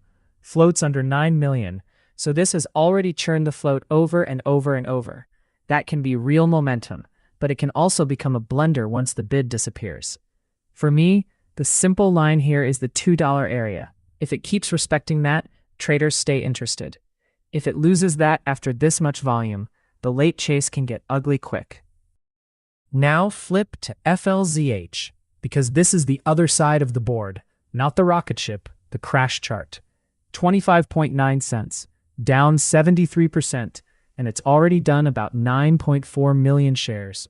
This is penny stock liquidity in full stress mode. Different animal than BTCT. On a red side name like this, I'm not trying to hero call the bottom. I'm looking for whether sellers are still in control and whether any bounce can actually hold. The rough line everyone's going to see is 30 cents. Below that, it's still trapped in the mid-20s washout zone.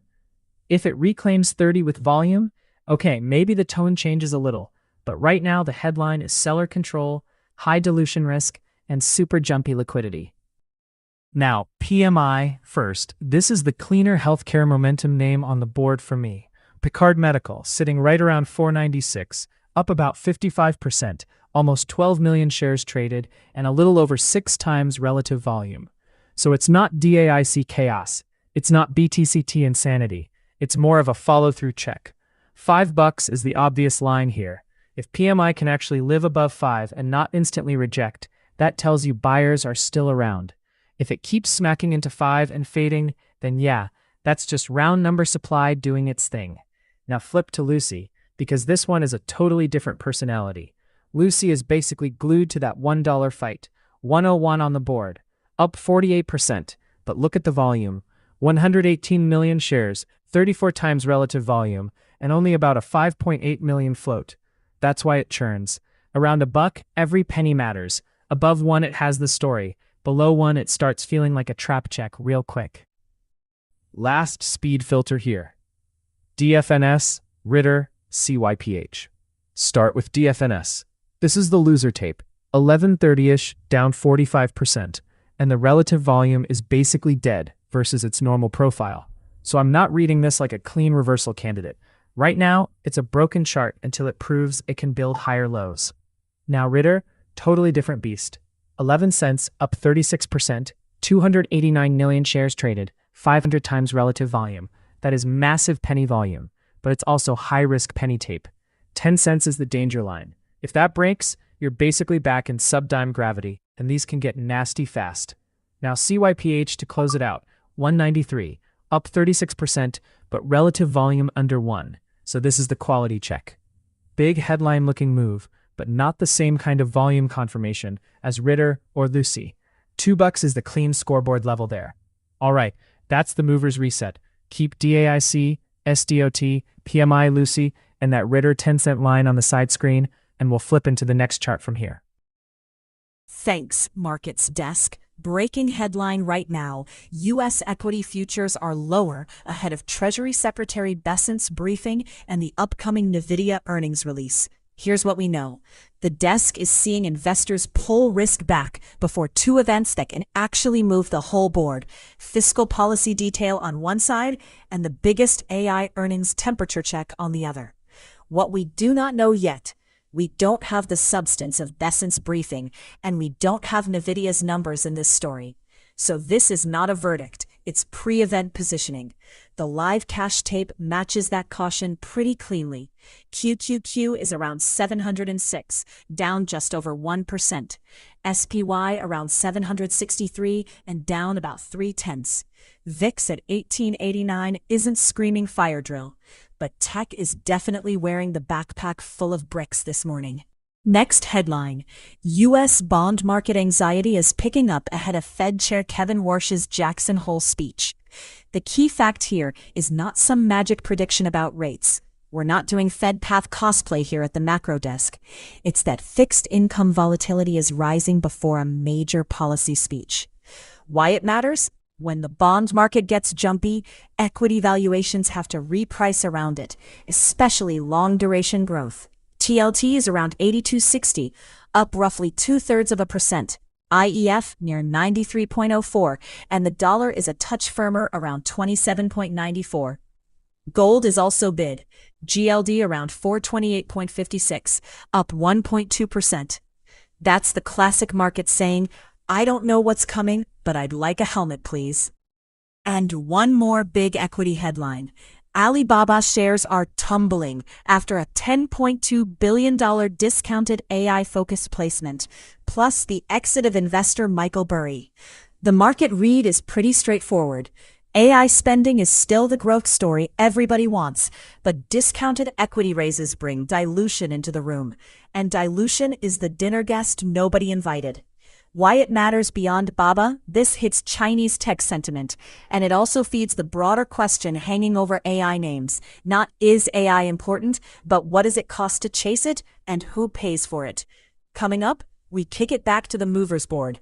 Then we've got that BGI deep dive on the rundown. Thanks, Macro Desk. Quick small cap momentum hit, BMEA on the 1 minute. Oof, look at that push. This opened around $1.49, chopped flat, then bang. Volume hits at 151 and rips it straight through 160. That's the move. Current tapes around 172, high of day 174, and buyers have been defending that 167, 168 higher low shelf. I don't have a VWAP print in this data packet, so here at the markets desk, I'm using the actual tape line. 167 is the hold. 174 is the trigger. Above that, it's real continuation pressure. Below 167, this starts looking like a biotech momentum trap. Okay, catalyst check. This morning's headline is Trial Enrollment Completion in the Covalent 211 Phase 2 study for icovamenib in insulin-deficient type 2 diabetes. That explains why a sleepy 149 open suddenly woke up. Volume's already about 4.5 million shares versus roughly 1.3 million average. So yeah, participation is there. But don't ignore the other side. This is a $1 biotech, market cap around 122 million, float about 65 million, and the dilution page is flashing high risk. Active shelf, active equity line, over 180 million raised in the last 12 months. So clean read, 174 above, 167 below. Momentum is real so far, but this is not a name to treat casually. All right. Markets desk is going right back to the movers board. Fresh prints, fresh levels. And yeah, this board is still wild, while QQQ is down about 1%, so these are not market beta moves.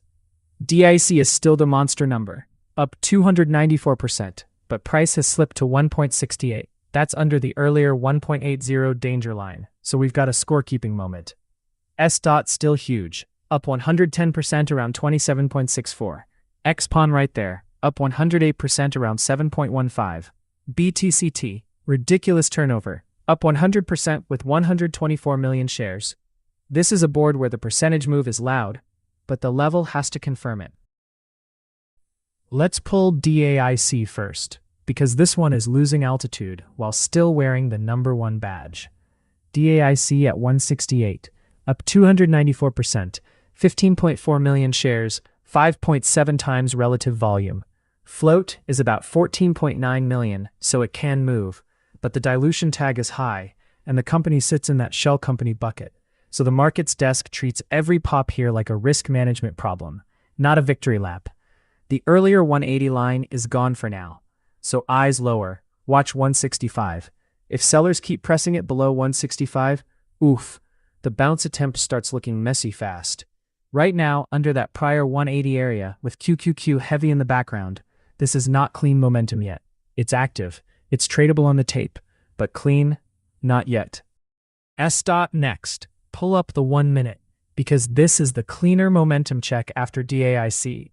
SATOT's at 27.63, up about 110%, and the volume is real. 22 million shares, 30 times relative volume. So, the question is not, is it moving? Obviously it's moving. The question is whether this post-breakout trade is actually holding the high 20s, or whether every push up there is just throwing nasty topside wicks. For me, 28 is the first grade. If it can keep building above 28, that tells you buyers are still accepting the higher range. If it keeps popping and snapping back under 27, that's wick risk. Sellers showing up right where late momentum wants confirmation. And yeah, high dilution tag on SDOT too, so great liquidity today, but I'm not treating that as a clean small cap tape, unless the bid keeps proving it.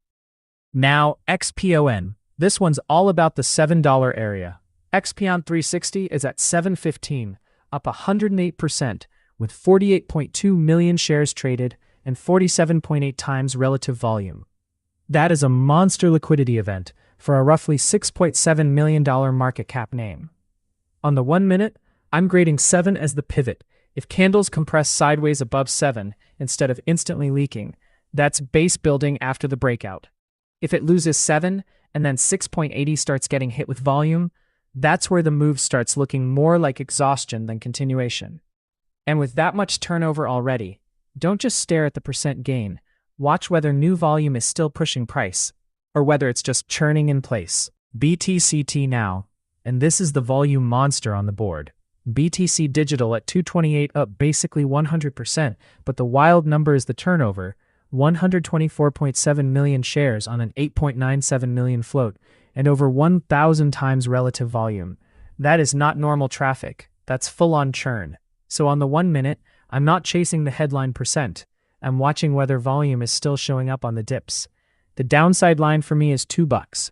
If this thing starts living below 2, that's where the clean momentum story changes from controlled pullback to okay, now the crowd is trapped. Above 2, it can still be sloppy and alive. Now flip it to FLZH, because this is the other side of the board. Not a momentum rip, this is crash chart stuff. Flash Sports is around 26 cents, down 73.5%, with 9.6 million shares traded, and the dilution tag on the board is high. So yeah, any bounce here has to be treated like a bounce until the chart proves otherwise. With names that get smashed this hard, you'll often see these sharp little green candles that look amazing for 30 seconds, and then they they just fail right back into supply. $0.25 area matters psychologically here, 25 cents. If it can't hold that, the bounce crowd gets uncomfortable fast. If it reclaims and holds above it, then at least you've got a line to measure against. But this is absolutely bounce trap territory. Okay, last rotation here. Healthcare names first, and Lucy is the cleaner liquidity story. This thing's around 1.00, up 47%. But look at the share count traded, 127 million shares on a float under 6 million. That's real turnover. The line is super obvious. If it's living above that $1 area, bid pressure is still there. If it starts losing one and can't reclaim, that's when these small caps can get slippery fast. Now PMI, same sector bucket, different tape. Picard is 4.68, up 46%, but only 14 million shares and about 7.4 times relative volume. So it's moving, yeah, but it's not the same fire hose as Lucy. For PMI, I'd rather see it hold the mid-4s and keep building toward 5 before calling it real continuation. Quick speed filter through the bottom names. DFNS is the laggard, down 44%, and the volume is not matching its normal pace, so that's more of a broken chart watch than a clean momentum trade. RITR is the penny volume machine, 11 cents up 33%, almost 298 million shares, 516 times relative volume, but that's exactly where you keep your guard up, because dime stock liquidity can flip from liquid to trap in one candle. And CYPH is the quality check near $2, 1.82, up 28%, healthcare name, but relative volume is under 1, so I'd want to see it actually reclaim and hold 2 before treating it like it's joining the stronger group. Alright, that's the scan. DAIC and BTCT were the chaos leaders, Lucy had the cleanest healthcare liquidity, and we'll keep those levels live as we flip back into the broader tape. Alright, quick BGI deep dive. Because oof, look at this wick. This is Burke's Group, tiny luxury goods microcap, trading around 30 cents now, down about 13%. But the volume is wild, 3.7 million shares versus a 36,000 average. That's over the float already. Float's about 2.85 million. So this is not sleepy tape. It opened around 36 cents, squeezed hard through 38, tagged 53 cents, and then just got absolutely rug pulled back under 40. Classic parabolic spike, classic fade. Right now, the markets desk is scoring this off 2 lines. 30 cents is the base test, and 38 cents is the repair line. Below 30, this thing is living at belows. Above 38, then you can say buyers actually took back part of the breakdown. Until then, it's just churn near the bottom of the range. Thanks, Markets Desk. Quick top of hour reset here from the macro desk. It's 11:05 Eastern on Monday, August 24th, and the tape is heavy, but not disorderly. SPY sitting around 763.2, down about 1/3%. QQQ is the weak link at 705.4, off 1.12%, so the pressure is still concentrated in the growth and mega cap lane. IWM's down about 0.5% at 298.4. And VIX is actually a hair lower at 18.89. That's the tell. Stocks are red, yeah. But volatility is not exactly kicking the door in wearing boots. This is more controlled de-risking than full-on panic. The big story is still event risk meeting macro nerves. NVIDIA earnings are the elephant in the AI room. NVIDIA's basically the mood ring for that whole trade. And with QQQ already under pressure, everyone's watching whether tech buyers defend this 703 to 706 zone or just keep lightening up. Cross-asset, it's a weird little cocktail. Bonds are bid with TLT up 0.66% and IEF up 0.22%. The dollar proxy is firmer at 27.955. Yen is a touch weaker.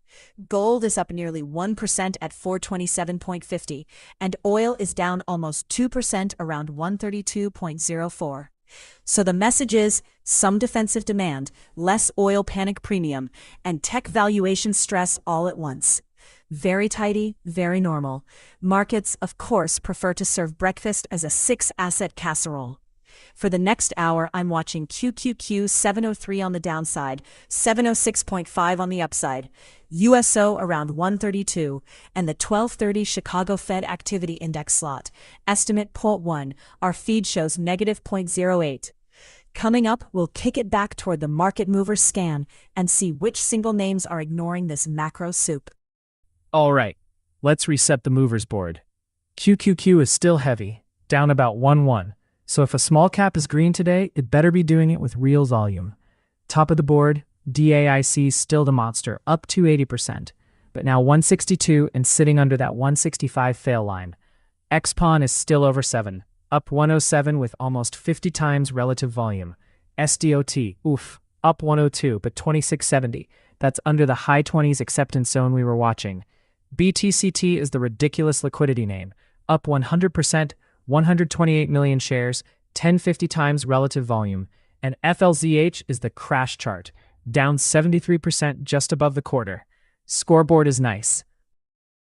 DAIC first. Pull the 1 minute up, because this is where the headline number can lie to you. It's still up 280%. Massive. 16.8 million shares, 6.27 times normal volume. Float around 14.9 million. But here's the problem. Price is 162, so that 165 line is overhead now, not support. That's a big personality change. If DAIC reclaims 165 and starts holding above it, okay, then the tape is at least trying to stabilize. If it keeps accepting below that, this can turn into a stair-step fade real fast. And the data panel has high dilution risk on this thing. Plus, it's listed as a shell company name. So yeah, giant green candle, but don't romanticize it. For me, 165 is the reclaim line. Under 160, the momentum crowd starts getting tested.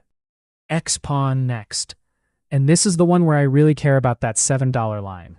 It's sitting around 712, up about 107%, but the important part is the volume. Basically 50 million shares, 49 times relative volume. So yeah, that's not sleepy. The question is 7 actually support, or did we just get one squeeze candle through it and now everybody's chasing the top? If these 1 minute dips keep tagging that 7 area and immediately getting bought, okay, then you've got real absorption. If it starts accepting below 7, not a 1 second wick, I mean candles closing underneath it, then the character changes fast, because this is still a tiny industrial name with dilution data on the board and a medium risk tag. So for me, 7 is the pivot.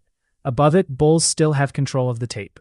Below it, you stop treating it like clean momentum and start asking if the squeeze already paying people. Now, S-Dot. This one's way higher priced, way whippier, and the battle is still that high 20s zone. Stocks around 2670, up about 102%, 22 million shares, 30 times relative volume. The danger here is the wick risk. You can see it when it punches into 27, 28, maybe above, and then sellers slam it right back down. That tells you the headline move is real, but the acceptance is not guaranteed. I want to see whether buyers can reclaim that 27 to 28 area and actually live there for a few candles, not just print it and reject. If 28 becomes support instead of resistance, totally different look. But under 27, especially if the candles keep closing heavy, then this is just a high volatility auction with a high dilution risk tag sitting underneath it. Fun chart to watch, but you've got to respect how fast those wicks can turn into rug pulls. BTCT now, and yeah, this is the wild one on liquidity. Stocks around 2.28, up basically a double. But the crazy part is the tape. 128 million shares, and relative volume over 1,000 times normal. That's not a typo. For a minor type name, that means everybody found it at once. So on the 1 minute, I'm treating 2.28 as the live pivot. If it keeps accepting above that area, fine. The momentum crowd is still in control. But if it starts stuffing candles under 2.28 after this much volume, that can flip fast, because there's just so much churn already done. Also, high dilution risk on this one, so don't get hypnotized by the percent gain. The tape is tradable, but the structure can get nasty quick. FLZH next. Total different personality. This is the crash chart, not the squeeze chart. It's around 26 cents, down 73%. And the only question here is whether that $0.25 area is a real base or just a pause before another flush.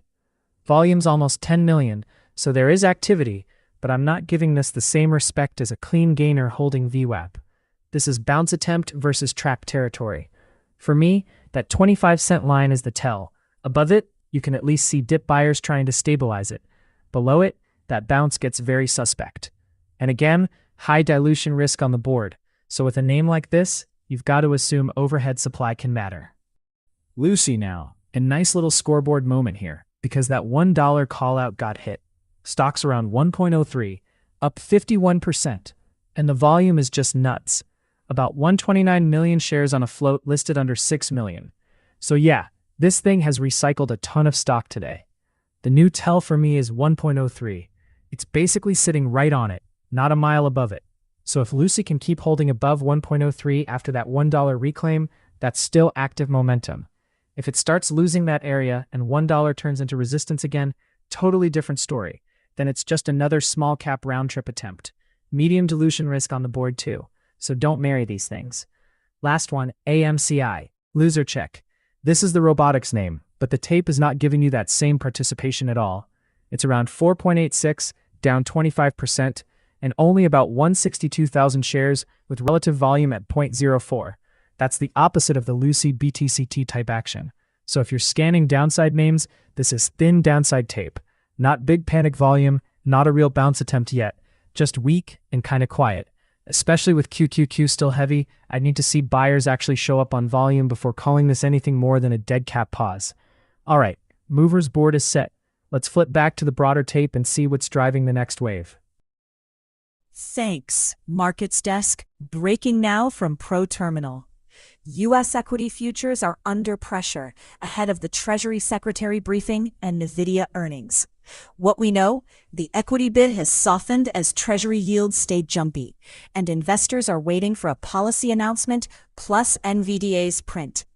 What we don't know yet, the actual briefing details, the tone, and whether NVIDIA's numbers backstop the AI trade. The live read is pretty clean. QQQ is the weak sibling at 705.4, down 1.12%, while SPY is only off 0.36% at 762.9, and VIX is basically asleep at 18.93. So this is tech and event risk pressure, not the market running around with its hair on fire, at least not yet. Next up, the long bond is back in the starring role because apparently the 30-year Treasury yield wanted a character arc. ProTerminal is tracking rising long-term yields as the key pressure point for equities. Higher discount rates hit long-duration growth first, but they also squeeze utilities, real estate, anything priced like money stays free forever. The tradable proxies are actually calmer this morning. TLT at 82.60, up 0.66%, IEF at 93.03, up 0.22%, so the intraday bond tape is not screaming, but the market is absolutely watching the long end as the valuation governor. Third headline. Alibaba shares are getting hit after a $10.2 billion discounted AI placement, and the desk is also tracking Michael Burry's exit from the name. The fact pattern matters more than the celebrity name. A discounted placement brings dilution questions, and in a tape already twitchy about AI spending, investors are marking down anything that looks like expensive funding. The read-through is China tech and AI infrastructure broadly, not because Alibaba and NVIDIA are the same trade. They're not. But because this market is asking one question everywhere. Who can fund compute without punishing shareholders? Thanks, Macro Desk. All right, Markets Desk is jumping straight to the movers board. QQQ's still down a little over 1%. SPY's red, IWM's red, and somehow this board is still throwing absolute fireworks. DAIC up 360%. XPON up about 140. SDOT doubled.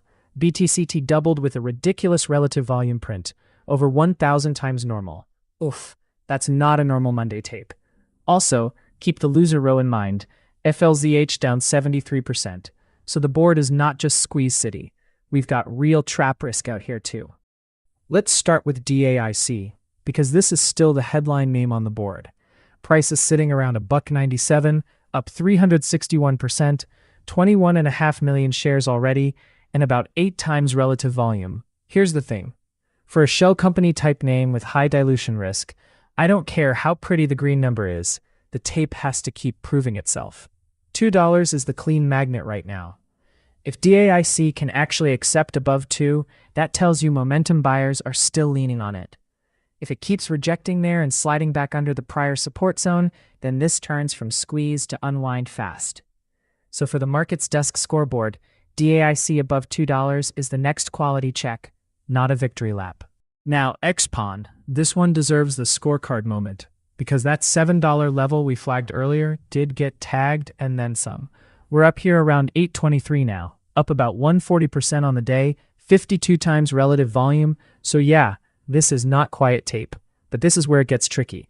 After a move like that, I'm not chasing the green candle. I'm watching whether $8 becomes real support or whether it's just a blow-off wick above the prior push.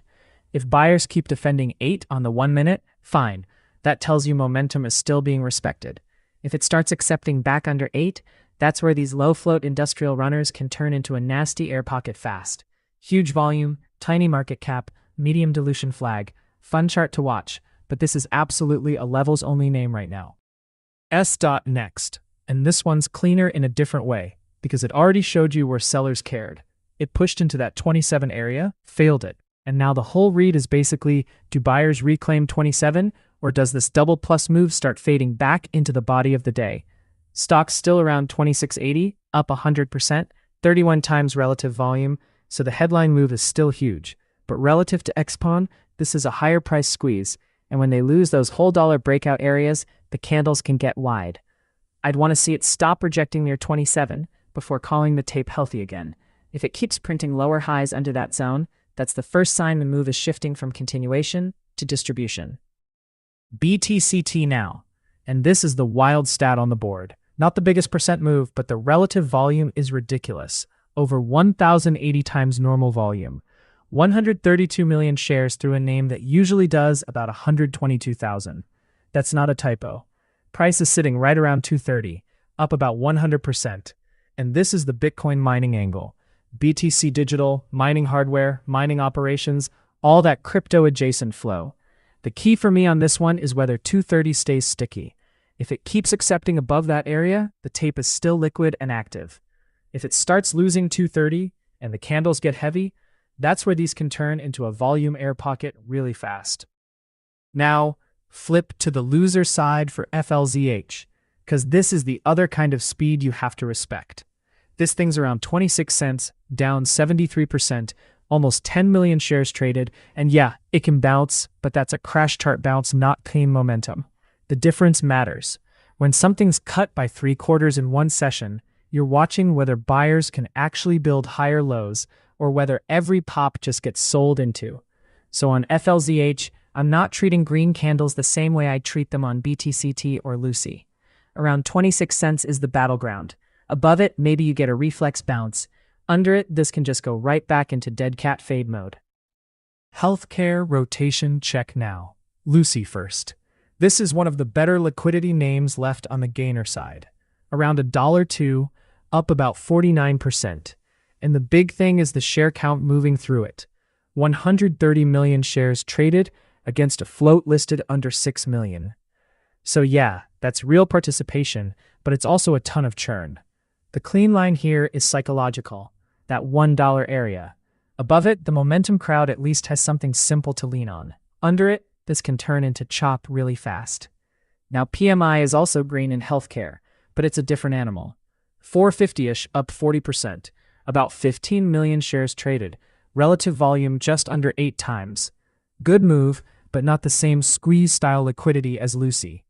Bigger listed float, recent filings on the profile, and the follow-through quality matters more than the headline percent. If PMI keeps accepting above 450, that's constructive. If it can't, I don't want to pretend it's the same tape as a true volume monster. Alright, last two to clean up. Ritter first. Because this is the extreme penny volume name. 11-cent stock, up 31%, and the volume number is just silly. Over 300 million shares, more than 500 times its normal pace. So yes, there's real liquidity on the tape today, but at 11 cents, the risk is completely different. Spreads in percentage terms matter, dilution risk matters, and that 10-cent line is the danger zone. Once names get under a dime, things can get ugly fast. Now AIFU is almost the opposite setup. $23, up 26%, but only about 23,000 shares traded. That's not the same kind of move. That's a thin, higher-priced gainer where a handful of prints can make the chart look dramatic. So I'm separating that from DAIC, XPON, BTCT, Lucy, the names where the volume is actually telling you traders are piling in. Good movers board today, especially with QQQ still red. We'll leave the noisy prints in their own bucket and roll forward into the next hit. Thanks, Markets Desk. Quick news brief here at the macro desk, and the top cross-asset headline is gold. We're tracking bullion up around $4,650, holding near a 3-month high as U.S. fiscal worries keep the safety bid alive. That matters because this isn't just a shiny rock story. GLD is up about 1.3% on the session. Bonds are bid too, and when gold and duration both catch a bid, the market is basically saying, "Cool story, Washington. We'll just sit in the bunker for a minute."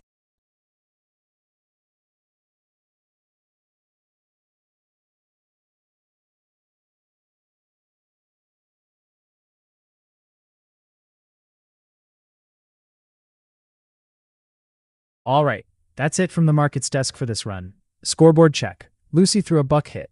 XPON threw 7 hit. S. Under 27 hit. DAIC 2 and Lucy 103 are still live. No victory lap there yet. Respect the tape